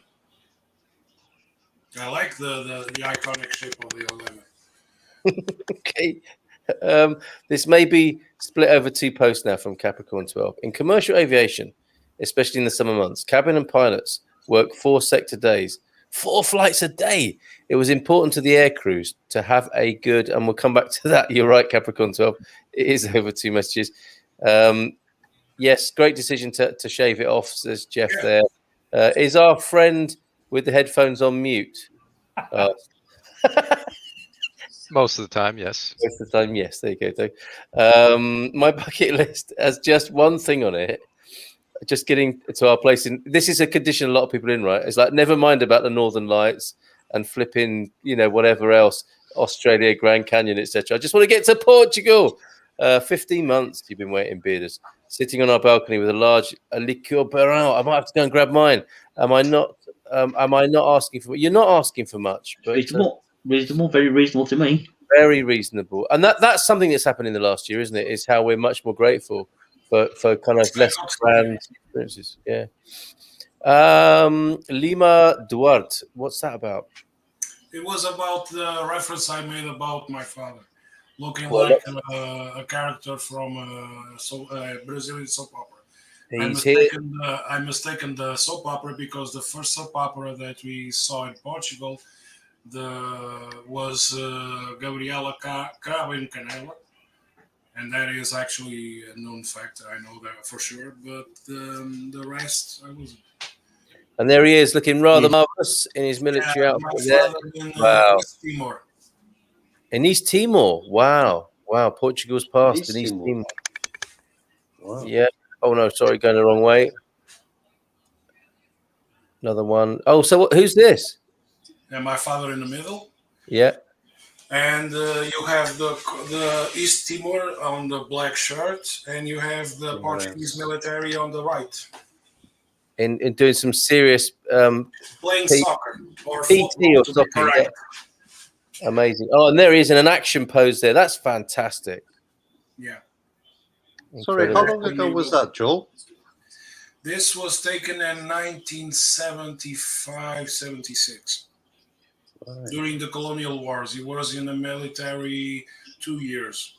It was in the it was on the basically on the near the end of the colonial wars in Portugal. The colonial wars. Well, incredible. I am aware of it now. I wasn't aware of it 20 odd years ago when I went to get married to my missus in Jakarta. The shame really because the Portuguese military force had a unique pattern to their camouflage uniforms, and they are dropping it now to use a standard NATO operation, not NATO pattern camouflage. Yeah, just over 20 years ago was a bit political because when I went and tried and got married in Jakarta to my wife, I didn't know about East and West Timor and Indonesia. Yeah. So Indonesia, when Indonesia took its regime and conquered in the East Timor, they sunk a Portuguese vessel, Navy vessel. They killed all the crewmen that was in it, and there were no repercussions from the world, from NATO or anything else. They didn't give a fuck because That's right. they were allies of the United States of America. I was at the I went to the Maritime Museum in Jakarta and looked at everything up. Found out a lot of the history. That happened there, and after the liberation, it was 1996 or 1998, I think, of the liberation, where East Timor became independent. Definitely, they chose to use the Portuguese, European Portuguese, as the native language, as official. Garvo's having a rummage in the back of the man cave there. Yeah, Carl, I did encounter some problems at the time. I mean, going to the Portuguese embassy, they couldn't help me. Going to the Indonesian embassy, I couldn't get a visa. It was kind of claustrophobic at the time. It was kind of crazy. I bet. Until some family back in Jakarta and helped out, and someone at the embassy, which was from Timor, Indonesian embassy, worked out in London, and he helped me out. He got me a month visa. But it was something that I never knew about. Amazing, Every isn't it? year in Portugal, there are two company meetings. There is a wide expeditionary troops meeting, and there is only a company meeting that occurs just weeks or a month after that. My father went to all of them. My father, when it comes to its company mates and his military presence, and as an expeditionary force, he always been present at those gatherings that usually have East Timor that live here in Portugal, during the dictatorship of Indonesia, they run to Portugal. They reside here, and they also are very common to find on these gatherings of the ex-military men. Eric, did you have a question about Portuguese history? No, I was just going to say, I think, I don't think I'd be speaking out of turn, but for Joel's dad to join us on a man cave, I think would be awesome.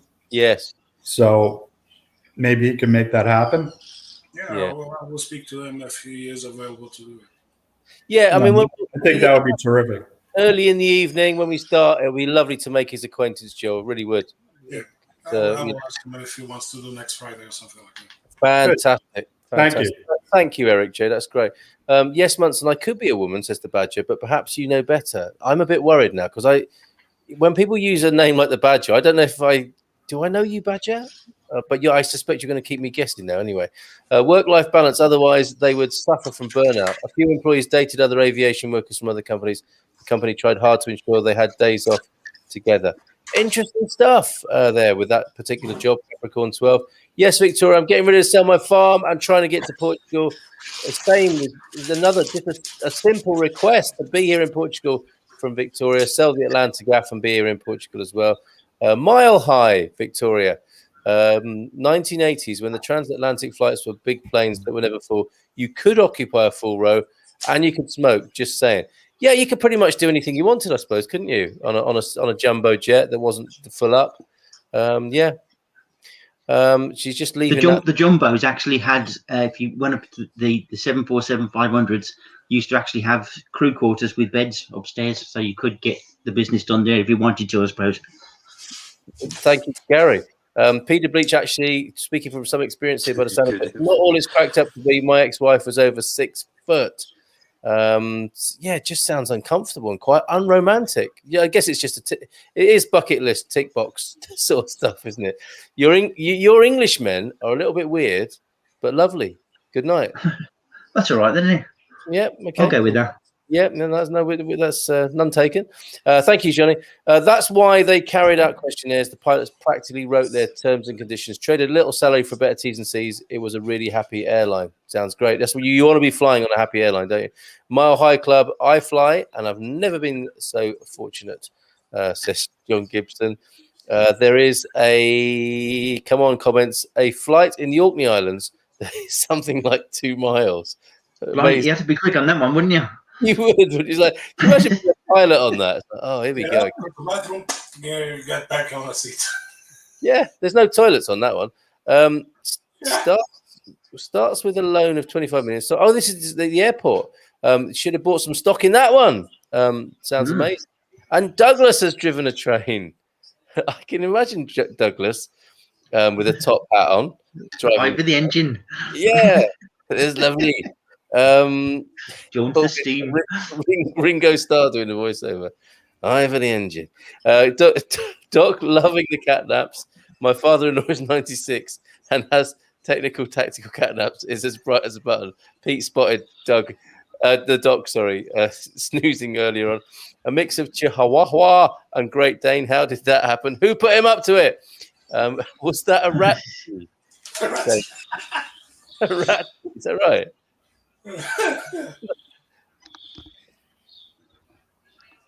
He's not saying. We'll never skydive. This is often on people's. But I thought this might come up tonight. Anyone ever done it? Dated an 82nd airborne guy who jumped out of planes all day. No, thank you, says Victoria. Who's done a skydive? I would love to have done one, but I'd have probably hit the ground and snapped in half. So. I consider no. I will not do it even if my life depended on 2 pieces of cloth that were hanging off like knickers during a landing. No, so no one's done it. I'd love to, but I used to take the guys, the paratroopers, to get their wings to do the jump out the back of the C-130s. And I used to watch them drop out the back, hurl themselves out the back. And at least 1 or 2 of them would bust a leg or a knee or something or an ankle. It was quite commonplace. So, it's tough on your system. And when they jump out the back, the way they kick up in the air, and remember that they're fully laden with the pack and everything. I can't remember how much she's, about 50 kilos, I think, the pack. So when you got all that and you hit the ground as well. At least the Portuguese are about 50 kilograms extra. Yeah. Just on the backpacks. Yeah. Amazing. Extra pairs of trousers in there, presumably. Small doggies. Combat rations, ammunition, supplies, water, tent or WD-40, gaffer tape. Ratchet set. Axle stands. Fire yogurt maker. Small doggies can kill someone. It's funny. Hang on, just David, do you have a dog shelter? They're all shelter dogs. They are all rescues. So, but you didn't seem especially keen on the one who came to see us tonight. Well, I don't know. I mean, I have to figure out how to move them to Portugal, so I'm not happy about that. You're resentful. Okay. All right. They can go in a cabin sometimes. He or she would fit into the cabin. That's doable, according to some of our correspondents. I think 17 pounds is the limit. Oh, right. Okay. All right. So you'll go in the glove box. It'll be all right. Up front in the jump seat or whatever it's called. Pit poodles scare the hell out of me. Yes, they've got a side to them, haven't they? Victoria always wanted to skydive, but dodgy shoulder won't let me. So scuba instead. Where is Frank? Newgrange is awesome. Where's that? Where's Newgrange? Is that in Brum? I don't know. No idea where that is. Look at this. Pete's done this as well. Skydiving's fun, Victoria. Wingsuits, however, give me the willies. So did opening the loo door to a hyena. This is like, there I was in the terribly drunk. Thanks, Philip. You haven't seen it. There are guys that do radical sports using the wingsuits, and that besides being amazing is scary as hell because they can fly so close to a mountain range between rocks. It takes some balls to do it, honestly. But then again, if you crash land, you're dead. But we want to know what happened when Pete opened the door to a hyena in Umfolozi in South Africa. Walking safaris there are awesome. Can't do that in the Kruger. What happened, Pete? Come on, don't leave us hanging. I bet he crapped a bit quicker, that's for certain. Yes, it was the bathroom. Yeah, it was a loo door. Complete evacuation. Rode in a vintage Rolls-Royce limo, early 60s. So lovely. This is amazing, Victoria. Stop it now. Come on. There is a Concorde at RAF Duxford near me where you can go inside. It is, yeah, so small. So small inside. This is Concorde, isn't it? There is a retired one in Seattle, open for tours, tighter than a regional jet. Thanks for sharing the Concorde history there, Joel. Good on you, Joel. We can trust Joel for that sort of info. Victoria, why water rafted the 1998 Olympic whitewater course in southern Tennessee with the Jamaican bobsleigh team? I bet. Johnny, seeing the gorillas in Rwanda, seeing the iguazu in Brazil, and so much more of the world. Know it is Portugal our future. Yeah, Johnny. So obviously well travelled, and yeah, you're ready to settle down in Portugal now. I used to work with the ex-director of cabin operations for Concorde, says Capricorn 12. Tap him up for some stories, especially flying to New York from London and back in the same day to do clothes shopping. Yeah, you could, couldn't you? Amazing. Spent Victoria. It was 2 to 3 hours and a two. If I'm mistaken, 2.5 to 3.5 hours flight from Europe to the United States on a Concorde. It is amazing, isn't it? Look at the New Year's Eve in Puerto Vallarta, Mexico. Amazing fireworks all around the bay. Only country ever got sick in. Will not return to Mexico. There's only one country for New Year's Eve, and you never beat it, and that's Sydney. Sydney Harbour, New Year's Eve is just the place to be. And you've done that? Immense. You've done it? Sorry? You've done it? Yes, yes. But the balcon in Nerja is pretty good as well, as a close second. I had a lot of fun there. Different scale, but I can see where you're going. Yes. Bucket list, naked swim and sauna somewhere beautiful in Scandinavia. Yeah. I mean, so many of these things can be with your kit off, can't they? The bucket list things. And the older you get, I guess, the more self-conscious or less bothered you might be as well. But that sounds like a good one. But why Scandinavia? Is it because it's the land of the sauna? Oregon QPR. Victoria, of course, has swum naked at Hallover Beach. Why is it called that? Florida, not much fun, too much sea life. Well, yeah, prickly urchins and things like that. The pilot that landed the last BA plane in Kuwait during the Iraq invasion lives in the Algarve, says Capricorn 12. Great guy, fantastic stories he told us, being the captain of a plane taken hostage. Wow, like a real life action hero.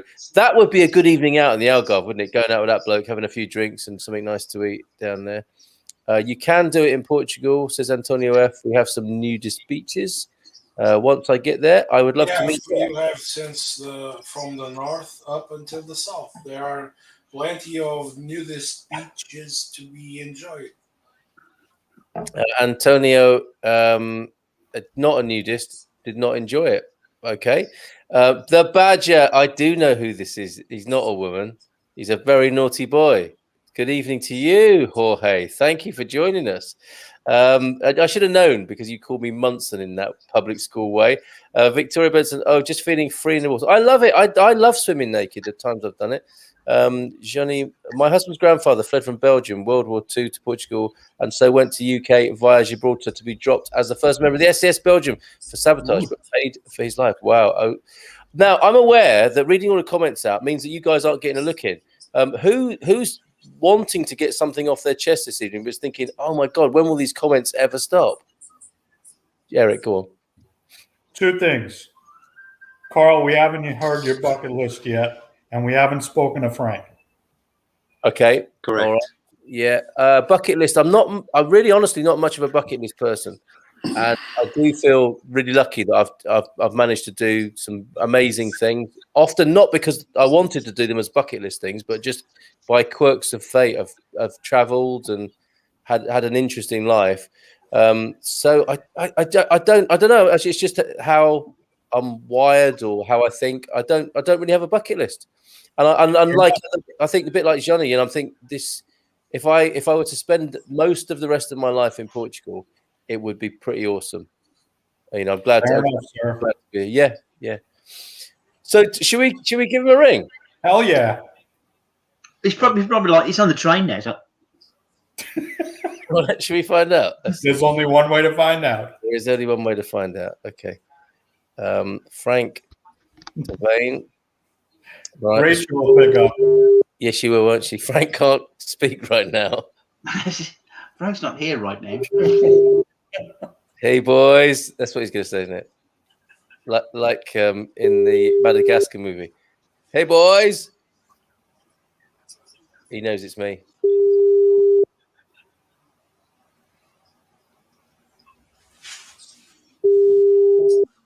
This is probably the. Is this the most boring thing you could probably watch? Big disappointment right there. 6 guys ringing another guy on a train who's not picking up. It didn't work. We did try. We tried. I can't stop it now, though. Stop WhatsApp. Or Facebook, improve your technology. I honestly can't stop it. Yeah, that's because I no longer use Facebook. Okay. Oh, okay. It's gone. All right. We'll just do a couple more, and we'll come back to you. So make sure you have absolutely said what you need to say, you guys. I'll do these as quickly as I possibly can. Not driven a steam locomotive, but my sister-in-law and partner own 2 Burrell steam engines from around 1890. I've driven one of them. They live in New Zealand. Imagine that owning that kind of eclipses Doug's car collection, doesn't it? With 2 steam engines in the garage, and they have a Foden steam truck. Amazing. Jenny did a skydive. Victoria spent a month in the UAE in the 90s overseeing our presence at the Dubai Air Show. Wandered the souks alone. Bought a Love Gold camel. Wow. That would cut a dash in Atlanta, wouldn't it? Did skydiving in Oz, also paraglided, bungee jumped and fell down a waterfall. Good evening, Andy. Snorkeled the reefs off Key West. Boring. Wow. Spent a month. Yes, we've heard about your camel. Reefs are boring. Wrecks are where it's at. Yes, that makes sense. Gary, I used to live in Sydney, and the fireworks on the bridge are pretty amazing. Highly recommend it, says Todd. No contest. Absolutely no contest whatsoever. Okay, fair play. Amsterdam for spring break 2001. Stayed in a hotel where John and Yoko had their loving for peace. Kids love this trip. Van Gogh and Anne Frank. Son bought his skateboard and taught local kids tricks. That's a real great memory in it. No bucket list for me, she says. Just keep doing stuff. Yep, it's an effort list rather than a bucket list. Then Carl. I guess so. Yes, Carl. I think we're on the same page there, Johnny. And Pete, naked swimming and making love in the phosphorescence in a beautiful bay in Thailand. Tiny animals that light up when they are moved. The quicker you... I hope you aren't making love to tiny animals, Pete. The quicker you go, the brighter you light up. Awesome, Venus. That does sound... I'm just jealous. That does sound pretty amazing, doesn't it? Phosphorescence. I mean, seeing the fireflies, phosphorescence is another level, isn't it? That does sound amazing. And wow. Yeah, that's quite a vision. Frank, you are live on air. Please do not swear. If only, Stephen, one thing I must do soon, I was going to Portugal and visit Munson and his awesome family. You must, Badger. Pete, awesome times and memories. Topless in Torreava is preferable to naked in Florida. What is that like, dancing in a bar, topless or something? Torrevieja, which I love to do, I have to add. Pete Bleach, as I've said before, Victoria, honestly, I can't wait to meet you. Meeting Garvo was an absolute joy. Would love to tramp the Milford Sound and ascend the Remarkables. What are they? No idea. Nope, sorry. Can't help you with that one. No, Oregon QPR, that's a specialist one. Joao, yours. What do you want to do? Mine. I'm not really sure. I think one of my inspirations, really, that I'm looking forward to is meeting up with Cristiano Ronaldo, because I do have his tops signed by him. Juventus, Real Madrid, Portugal, Man United. Just meeting him would be an epic, it'd be great. And what would you say to it? What would you say? Well, I know the family, and as you know, he's got his museum in Madeira, close to the harbour, 5 minutes away from his home in town. and I do know who runs it, which is his cousin, which is a friend of mine. But unfortunately, whenever I've been to Madeira, he wasn't there. He was abroad playing either in Spain or, as you know, in Italy now.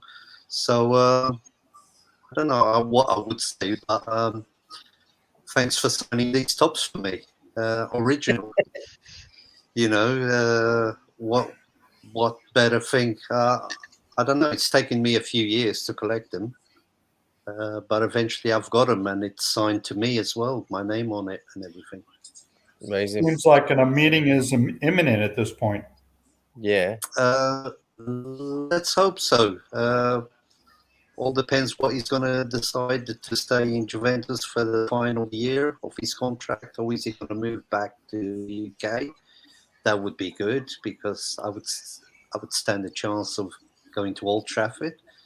You know, fingers crossed, or PSG, or wherever he goes. I still stand a better chance in ever seeing him. Hopefully, one day back home in Madeira. So, I mean, I've, like you said to me before, it's interesting the people I've met over the years. I mean, Sir Richard Attenborough. I've driven all these people, Carl.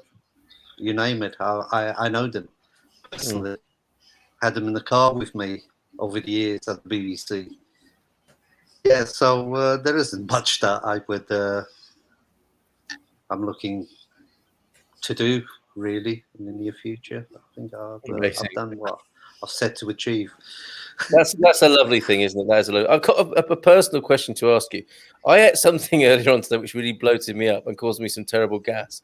If you're a chauffeur and you find yourself in that same sort of condition and you're driving somebody around like Ronaldo or Dave, what do you do in that situation? What?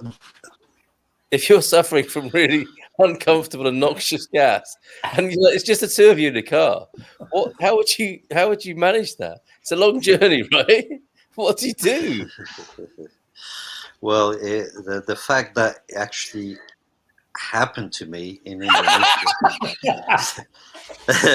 not being the driver but having someone driving me, and I had to shit it, and like, oh man, it was really uncomfortable, you know, before I got dropped off, and the guy, forever thank him, how he took care of the situation and how they cleaned his car out and everything.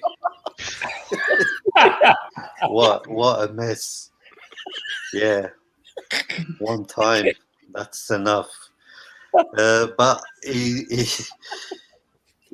me in his place, I wouldn't know how to have reacted. And he reacted ever so good. What's up? Eric is pointing at Joel.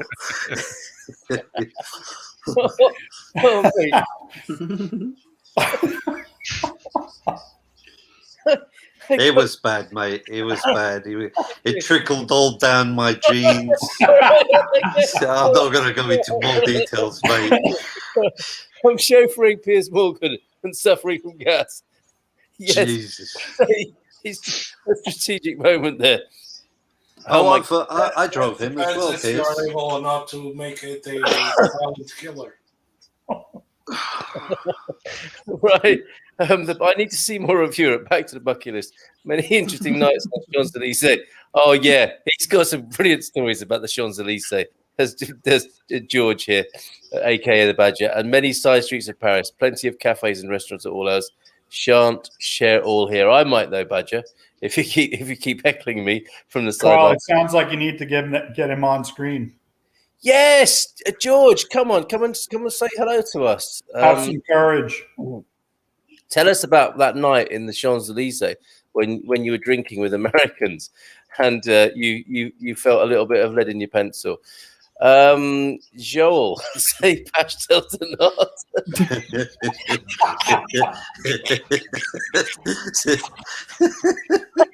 Bolinhos de bacalhau. Taking it a stage further there. Cheeky. Did a cheeky bacalhau there. That was the best laugh. I'm sorry, it just occurred to me. It was a perfectly serious question. And another one, why do we smell our own gas? It's a curious obsession. I think it's like a health check, isn't it? It's like a free health check. Where you go, I don't remember eating that or whatever. Just don't forget to never light a match or point a lighter on your ass. Thank you for that health and safety. I mean, that's really quite a random health and safety announcement, Joe, but thank you. It's actually quite a good way of getting rid of hair, as some people know. Went to Jim Pizza Brazilian wax. Yeah, it's very quick. Père Lachaise Cemetery, 1989. Jim White is here. Good evening, Jim. King's Cross, Sydney. Hearing teenage girls screaming, John Paul, George Ringo in front of the hotel up the street. Wow, a real moment in time. 1964.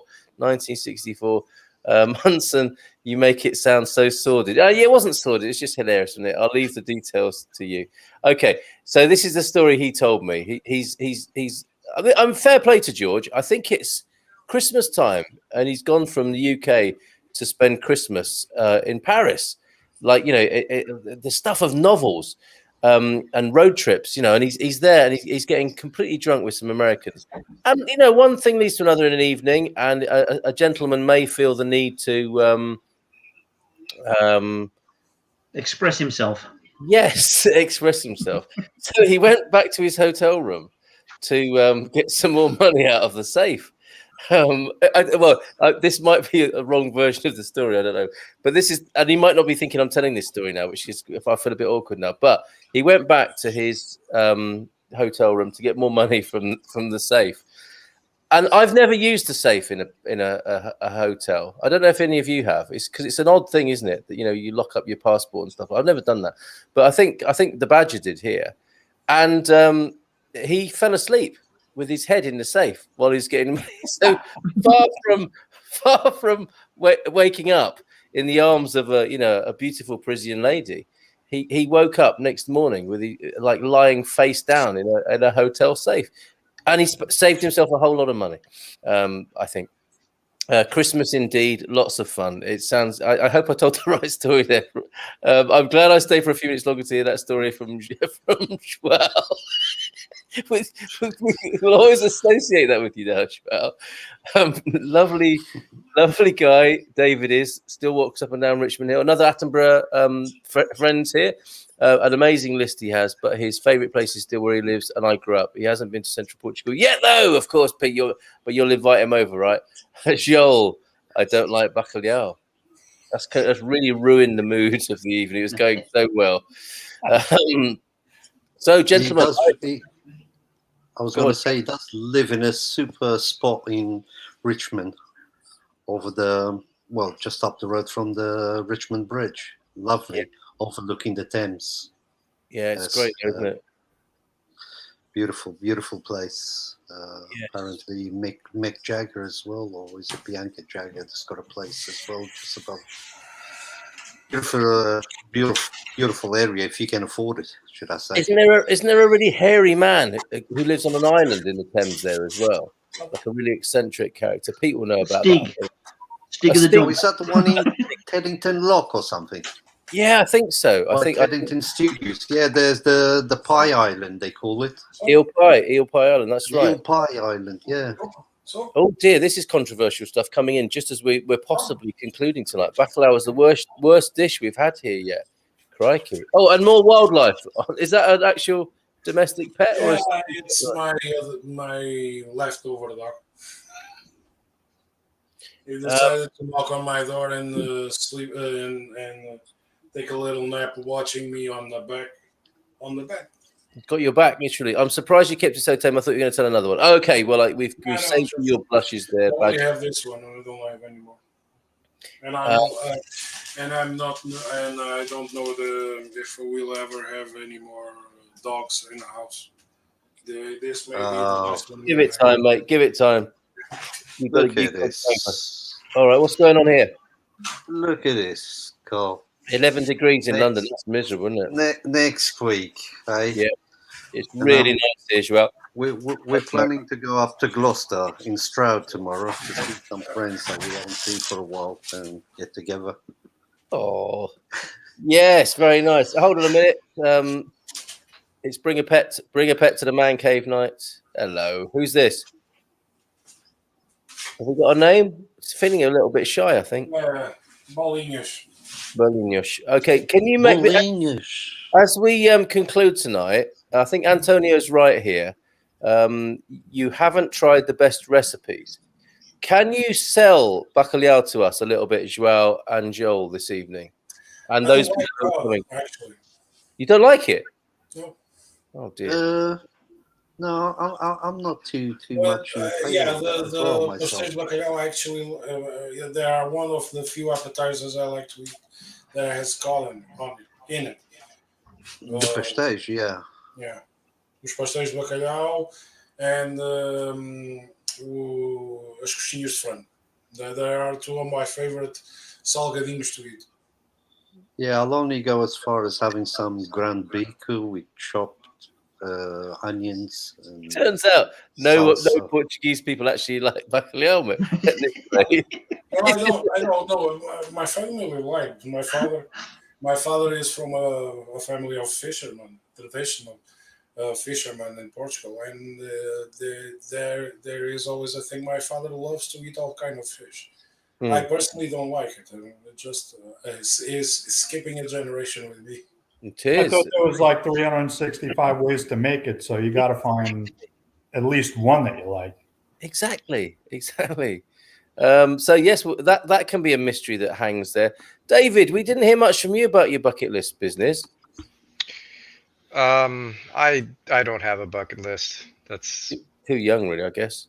Well, I don't think about things like that, I suppose.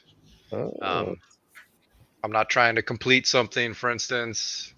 You know what I mean? I feel like, if you have a bucket list, you're trying to check things off or you're incomplete. I just don't see things that way. He will once it gets old like us. I'm 43. You're way down the list. A long way to go there. Yeah. Well, I'm getting ready to retire though, so. Congratulations. Not really, but. I've had bacalhau in Brazil and Portugal. Don't like it. Give me a nice moqueca instead. I'm not sure what that is. What's that, Joe? Moqueca must be a Brazilian thing. I don't know. I don't know. Yeah. And Johnny likes Portuguese. May well be a neighbour of Peter Bleach's we're hearing there. So maybe you two can make contact with each other. I've never had a bucket list. I just did the things that I wanted to do. I think it's been an amazing idea to discuss that tonight. Garvo, did you want to, what we customarily do on the Man Cave is a little bit of a roundup each. Your honour first, I think, with coming up with this fabulous idea that's kept us talking this evening. I think my final one on the bucket list, although it's going to be probably beyond my means and time, is that I would actually love to see my planet from space. You know, do the old SpaceX thing and look down on that beautiful blue planet where we all live. Right. The good, the bad, and the ugly. That would be the ultimate, I think. Yeah, nothing to do with the. You ain't never coming down, baby. No, if I could do that, that'd be the ultimate room there. Yeah, I don't think Elon Musk is going to let people take the devil's lettuce up in his aircraft, is he? I wouldn't have thought. Who knows? Thank you, Gary. Eric J, did you want to add anything or say anything to conclude this evening? No, I don't think I have much to add in regard to the bucket list. I kind of sit in the same place as David. I don't have a lot of things that I'd like to do that I haven't done before.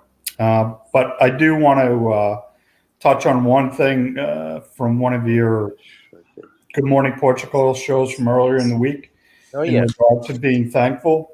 Yes. I'm thankful to be part of this community, and I'm really appreciative that you guys took me into the Man Cave. And, I just hope that I can provide some more value as time goes on.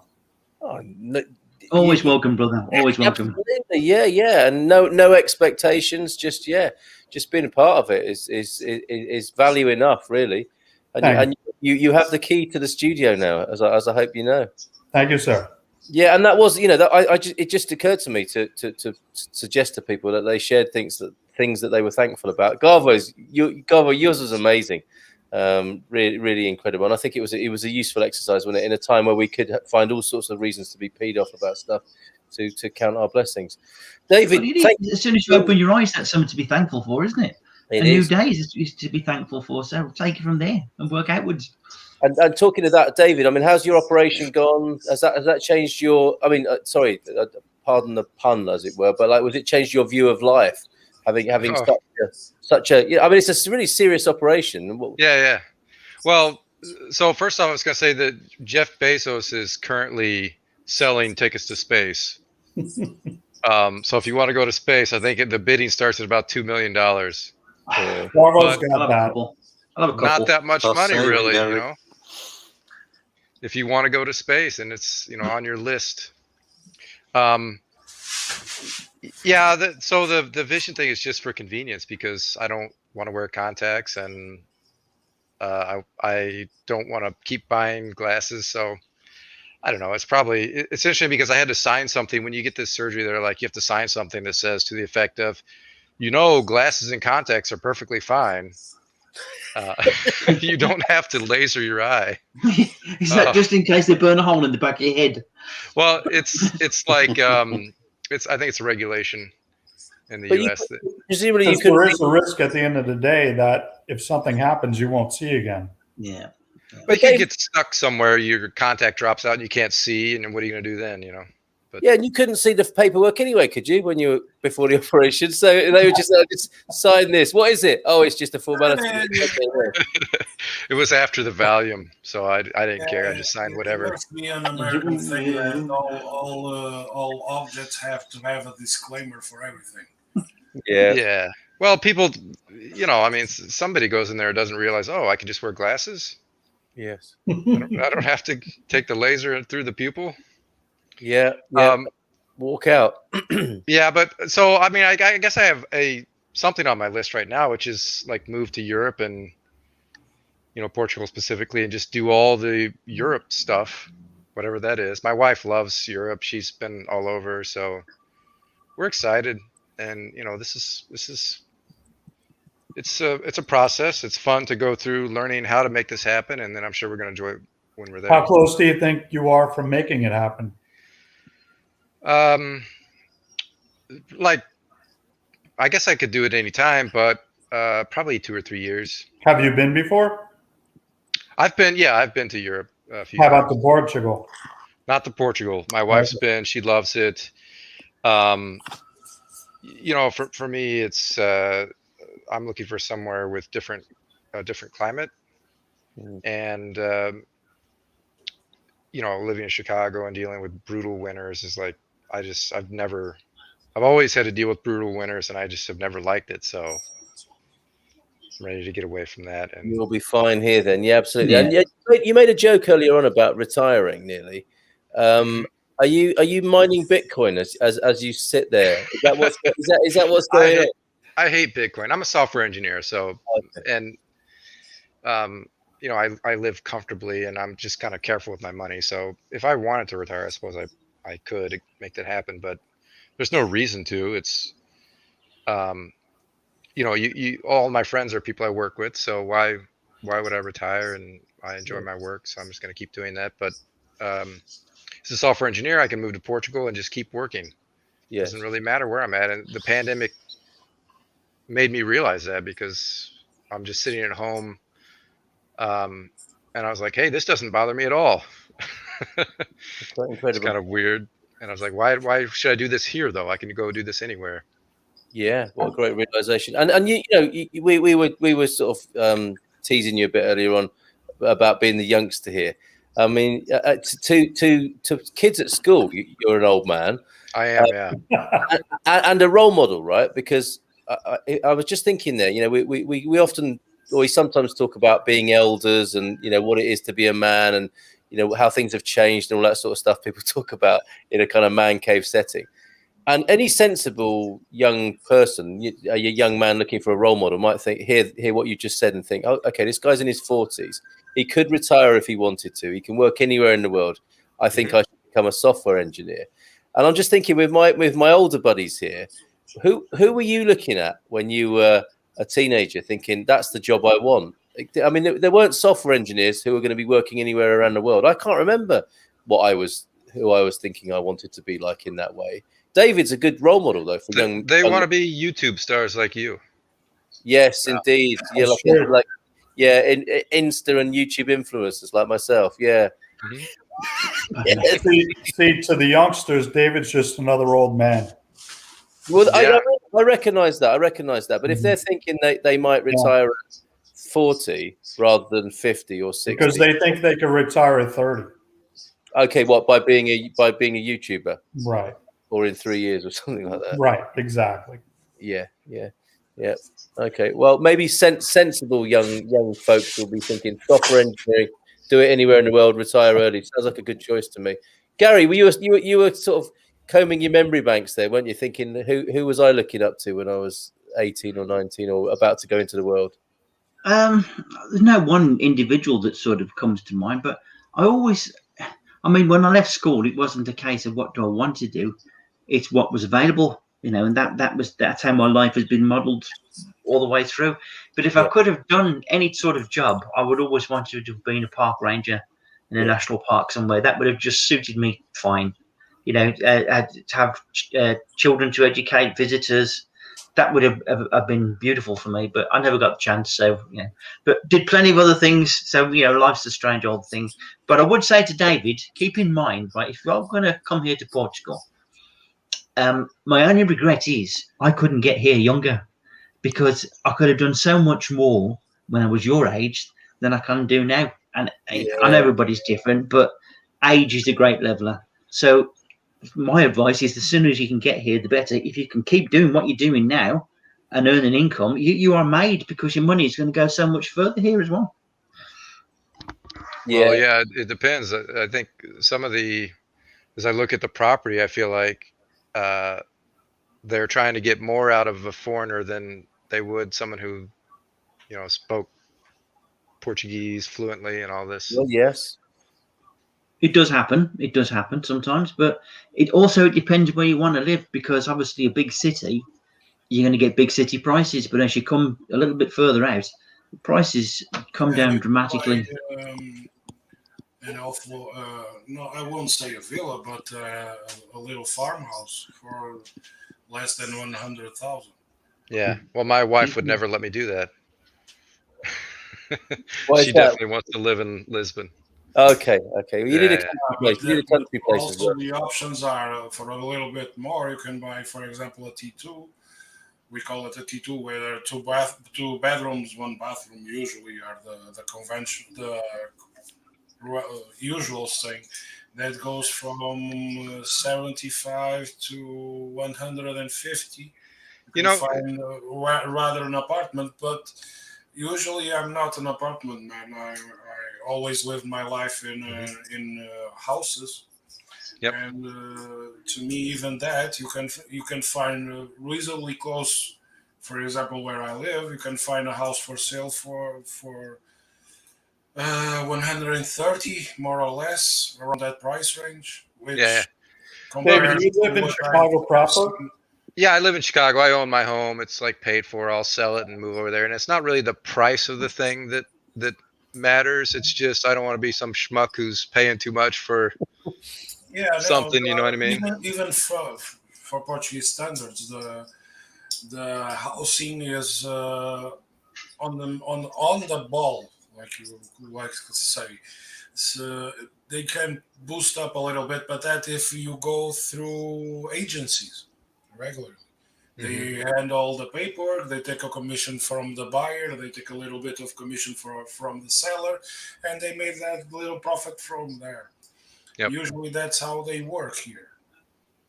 But to be honest, if you can manage someone or a lawyer that can manage the paperwork, and you talk directly to the owner, you can buy a reasonable price house here.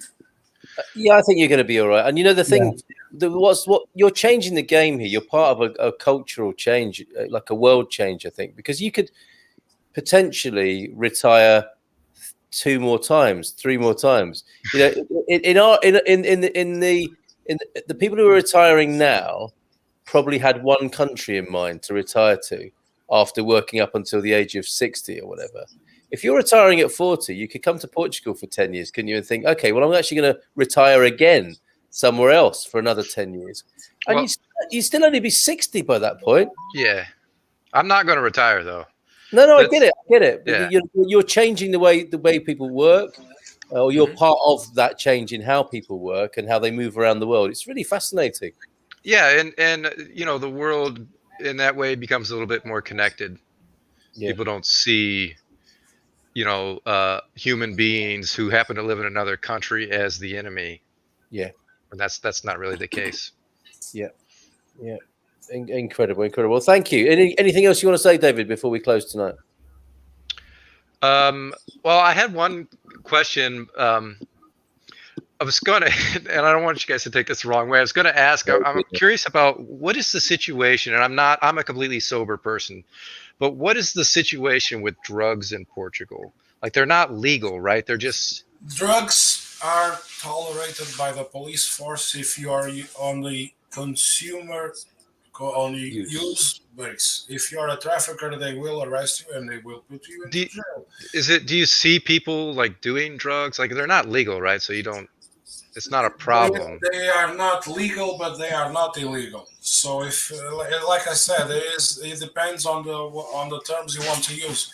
For example, a drug dealer, he will be arrested because he's selling a product that is illegal to be sold. Yeah. If you are a consumer or a drug addict, if you are caught having drugs on you, you will not be arrested. You will be set free anyway, because according to the law, you are not penalized by being a consumer. I guess what he's asking is something you see out in the open all the time, or right? Because you had an overdose some problem. Bad regions of towns, for example, in Porto, there is 1 or 2 neighborhoods where you can find people taking drugs, and even having in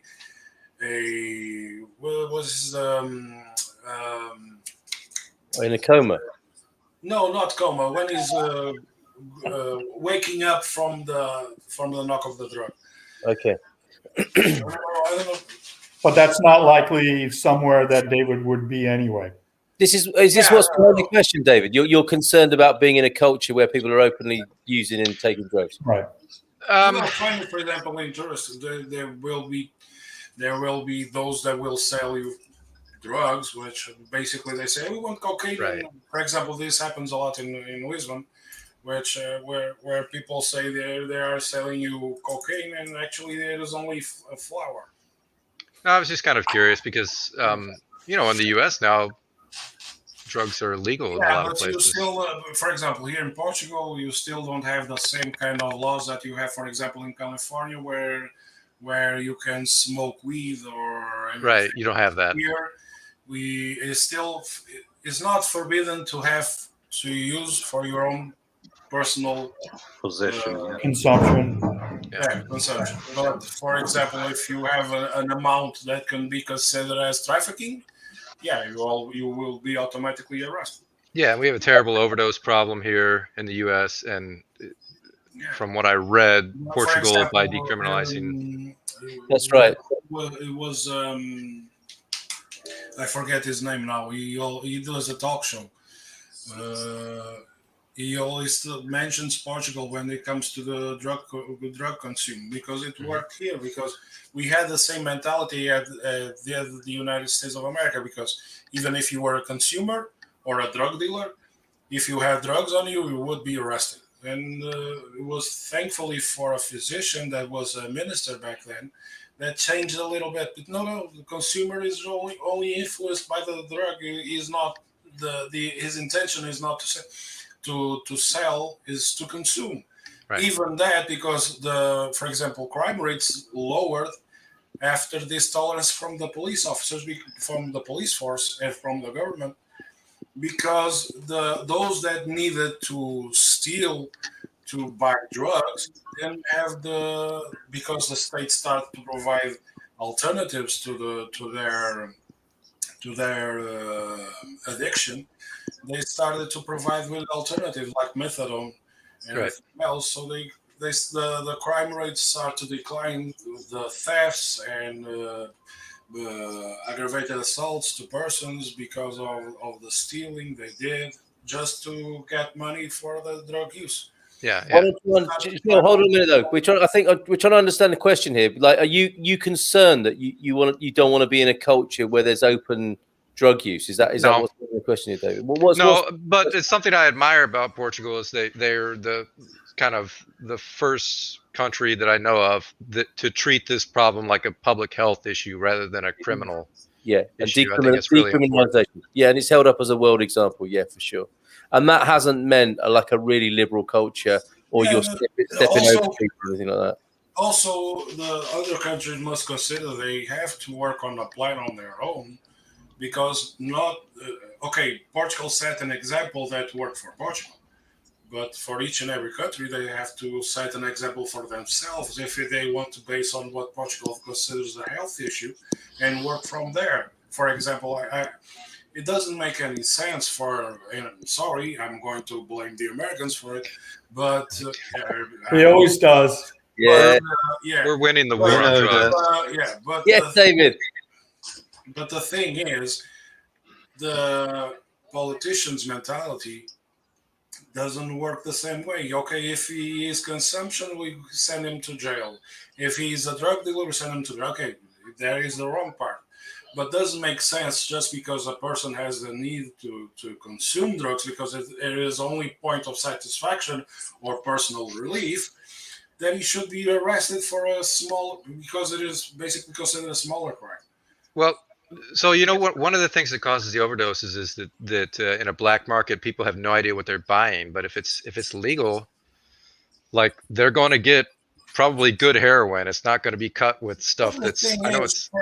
But for example, if you go to a pharmacy and you buy, even if it is cold pills, if you smash them all up and you a concentrated batch of it, you can die from it anyway. Yeah, but and people do that if they can't get their heroin, for instance. Yeah.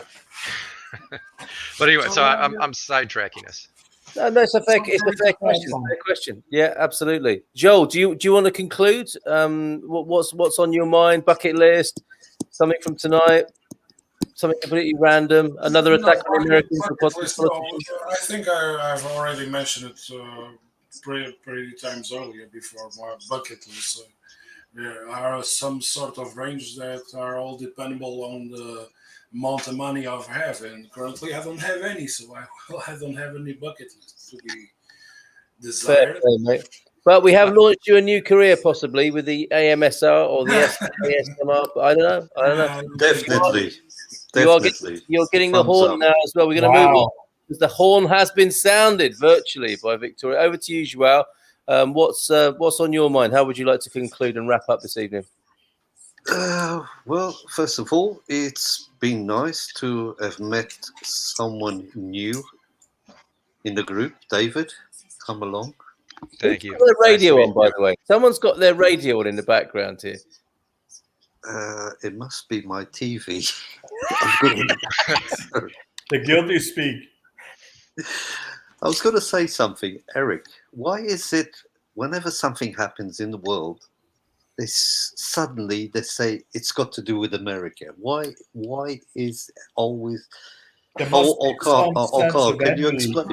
Some sense of envy is all I can say. Because when Russia do things, they do it quietly. I know Joel has got the right answer. Or he has an answer. Like invade the Ukraine? That was quiet. Yeah, pretty quiet. We're just here for this peninsula. Don't worry about us. For some reason, the U.S. is always the point of comparison. Yeah, but if you want to compare, if you want to, I'm going there again. Yeah, come on, Joel. Yes. Because you want to compare, you have the strongest military force there is, and still you want to develop more military stuff on it over what you already have, because you are afraid that your top of the list top 10 of the list threats on the American force are your allies. Don't worry, that'll all be taken care of very shortly. Oh my goodness, that's ominous. Gary. I just want to ask Eric, well, obviously David as well, because he's in the US. I saw a bit on Anthony Fauci about the World Health Organization, and he was being interviewed by Senator Paul, I think it was, about, yeah. We haven't heard much about that really on the world stage. Is there much being said about that on American news? Yeah, there is a lot being said about it, and I think as time goes on, you may find out more as they dig deeper and deeper into his involvement into different organizations and such. Yeah. So, you know, there's a lot we're going to learn about Fauci. I think so. We're talking about gain of function research in the Wuhan lab. Okay. Yeah, money being transferred from one organization to another and stuff like that. That'll all come out. Yeah, to me, he looked as guilty as sin when I first saw it. But the British media haven't really reported it, or the Portuguese, as far as I know. That's not a shock. Well, no. So what is he guilty of, though? Because one thing of the idea with this gain of function research is they're trying to anticipate how viruses will mutate so that they can be ready to deal with it. But, you know, and that's controversial because people think, well, these things can easily get out of the lab. And that's maybe what happened here. And so that's why it's controversial. And if there's a cover up, then, hey, that's going to be a problem. And Fauci, I think, did not do a great job. The CDC and the FDA did a terrible job in the early parts of the pandemic, you know, and we were just too slow. And, you know, officially 600,000 people died from COVID in the US, or almost 600,000 people. Probably it's way more than that. And people ought to be very angry with their government. The vaccine, for instance, the Moderna vaccine was designed and submitted for approval by the FDA within over a weekend. You know, in January, at the end of January, they had the vaccine. And here's where, you know, if you're a libertarian like Rand Paul, you're like, so why can I not buy this vaccine? It's not safe. Yeah, but what is safe? You know, it's like, hey, you know, I'm not going to run out and buy it because I can just work from home and wear a mask. I don't have to do that. But not everyone has that luxury. If you're a doctor and you understand the technology, you know it's safe, you know it can save your life, and you want to save other lives, why does the FDA say you cannot, you know, you can't take this vaccine? To me, that's wrong. That's un-American. If there's anything that's un-American, it's allowing government to tell you what you can put in your body, for instance. Interesting. So I guess at the end of the day, in answer to Garvo's question, stay tuned. Okay, we'll do. With interest. Yeah, and I think the reason, going back to the other question, or Joel's question about why it is, you know, America seems to be at the heart of everything, is because that's what we've grown up with. That's what America's told us as well, right? It is the most, it's the loudest culture, isn't it? In the world, on the world stage, it's the most self-promoting. And I mean that quite neutrally. I don't mean that as a criticism. It's just a fact that our consciousness, our world consciousness, is dominated by the United States because that's how the United States has presented itself and grown in our consciousness over many decades. So I think that's why it's like that. And here's a Canadian to talk about that. Here we go. Here we go. Where have you been? That train is awfully stopped. What? He's back home now. Whatever you're looking for in that computer, you won't find it, Joel. How's it going, boys? You Frank, why didn't you answer the phone? It's 12:35 in the morning, and you guys are still trying to make sense. This is great. It's not going to happen. Answer your phone. Frank, why didn't you answer the phone? Oh yeah, I texted him back and I said, "Were you trying to call me?" And he never answered back.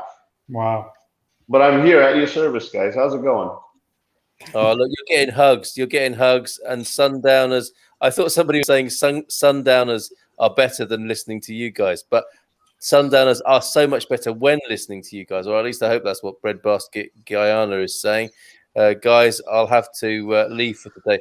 This is what happens. We outlast our own audience. A bit like Ken. Yay! It didn't work. Thank you, Antonio F. Frank, have you had a nice time down south? Oh yeah, I had a wonderful time. You look really the train rides are amazing. I'm never going to rent a car again if I can help myself. Train rides are beautiful. You take them from Coimbra, go all the way into Algarve. Faro has its own train station right inside town. Portimao, the same thing. It's beautiful. Were you riding the bar car? Yes. Yes. For half of it. That was the unanimous vote here, was that Frank's in the bar car. Yes, I was in the bar car. I actually tried to use the Wi-Fi that they had over there, but it wasn't a lot of fun. So I was like, okay, as soon as I get in, I'll hang out with these guys. I think he looks really fresh, and I think you look like you've had a fantastic time in the south. Oh yeah, wonderful time, man. It's sunshine, and as soon as we arrived at the Coimbra station, I had to wear a jacket. Yeah, that's not on. Yeah. I was meant to mention, Colm, to Garvo, well done on the workout day. Oh yeah, that you did.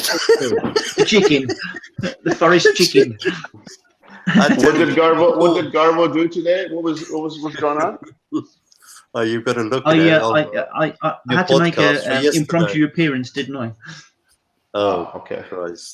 Tuned in from the forest and did a bit of laughter yoga with me and Joanna Banana. I don't know if that makes it sound, it explains it in any way, really, but that's what was actually technically, factually happening. And he did a great job. Yeah. Victoria's come back to say hi to you, Frank. So just so we can conclude now, because people have been thinking we might conclude since midnight tonight. What's on your bucket list, mate? One of the bucket lists was coming to Portugal, so that was taken care of, and little accessories in the bucket list. But Portugal was the biggest bucket list, and we managed to do it last year. So this was and living over here was huge, because we never thought we'd be able to come over here and live over here.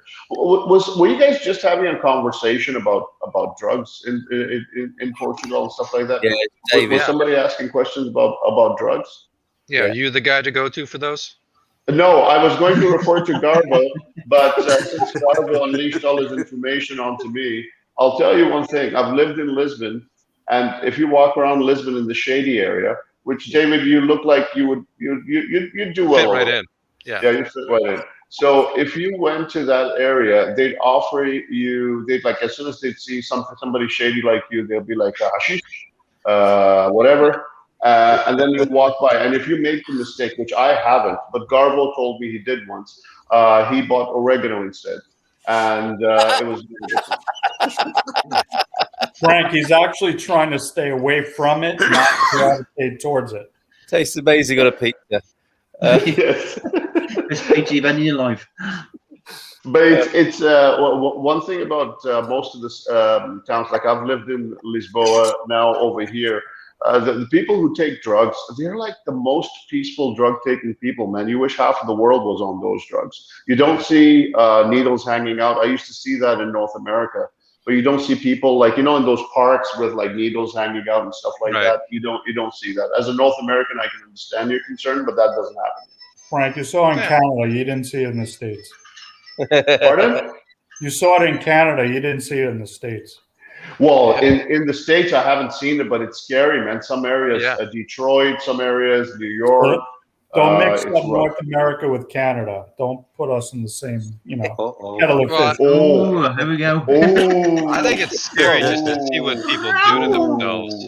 Well, I'll take the Canadian high road then. But Frank, just as a side note, my bucket list was to see a game at Old Trafford, and I want to know if you will join me to do that.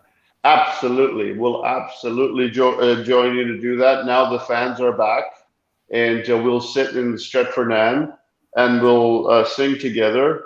Carl will also hold our hands. It'll be a lot of fun. I will take you up on it, sir. Joel might be there as well, introducing you to Ronaldo. Who knows?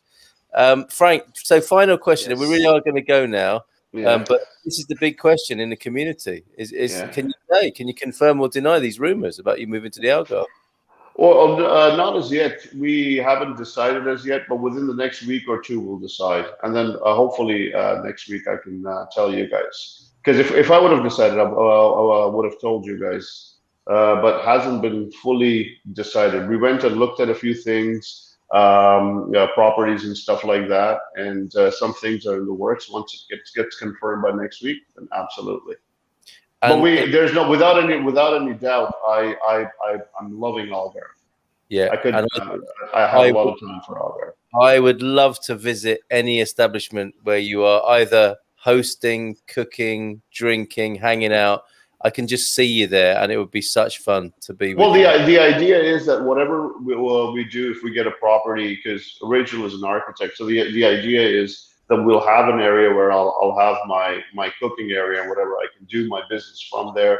We would live in the same place and probably have like a small rental and whatever from there as well. So it needs to be a combination of quite a few of those things. And the Algarve, you've got the clientele is so varied because it's very multicultural. I kind of find it's more multicultural than Coimbra. So it works out great, and there's no substitute to the sun. It's beautiful. Terrific. All right, thanks for that. We will be the first to know. Cheers, guys. Given that Cheers, it was guys. Aviation tonight, we're going to finish with this. Thank you so much. Take care. Bye for now. We'll see you soon.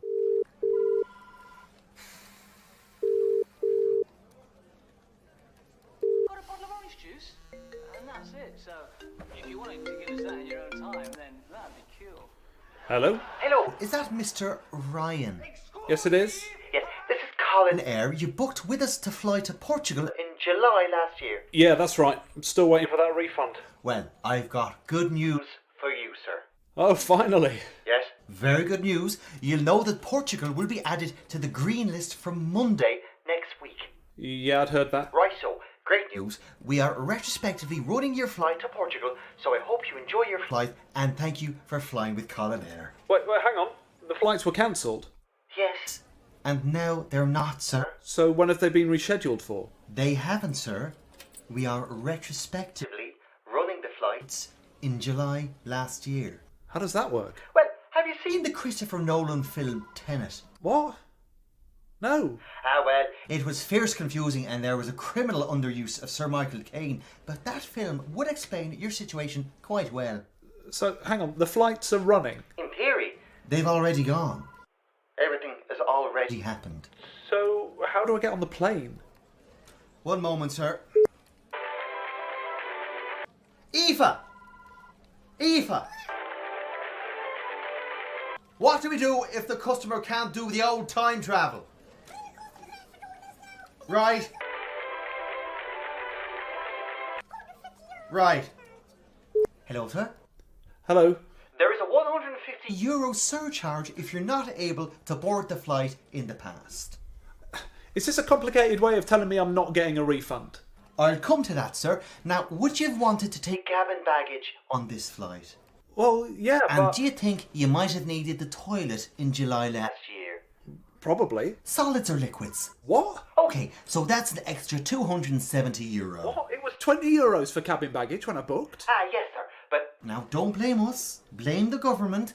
But strict code regulations mean we have to tie each piece of luggage 2 meters apart on a very long and expensive rope and then trail them off the wings. Doesn't the engine output burn through the rope? We can arrange for that not to happen for €54, sir. How do you do that? We just don't turn on the engine, sir. So the flight doesn't take off? It both does and doesn't, sir. Either way, that's a total of €375 and your refund, which has been processed but not returned to you, will now be returned to us.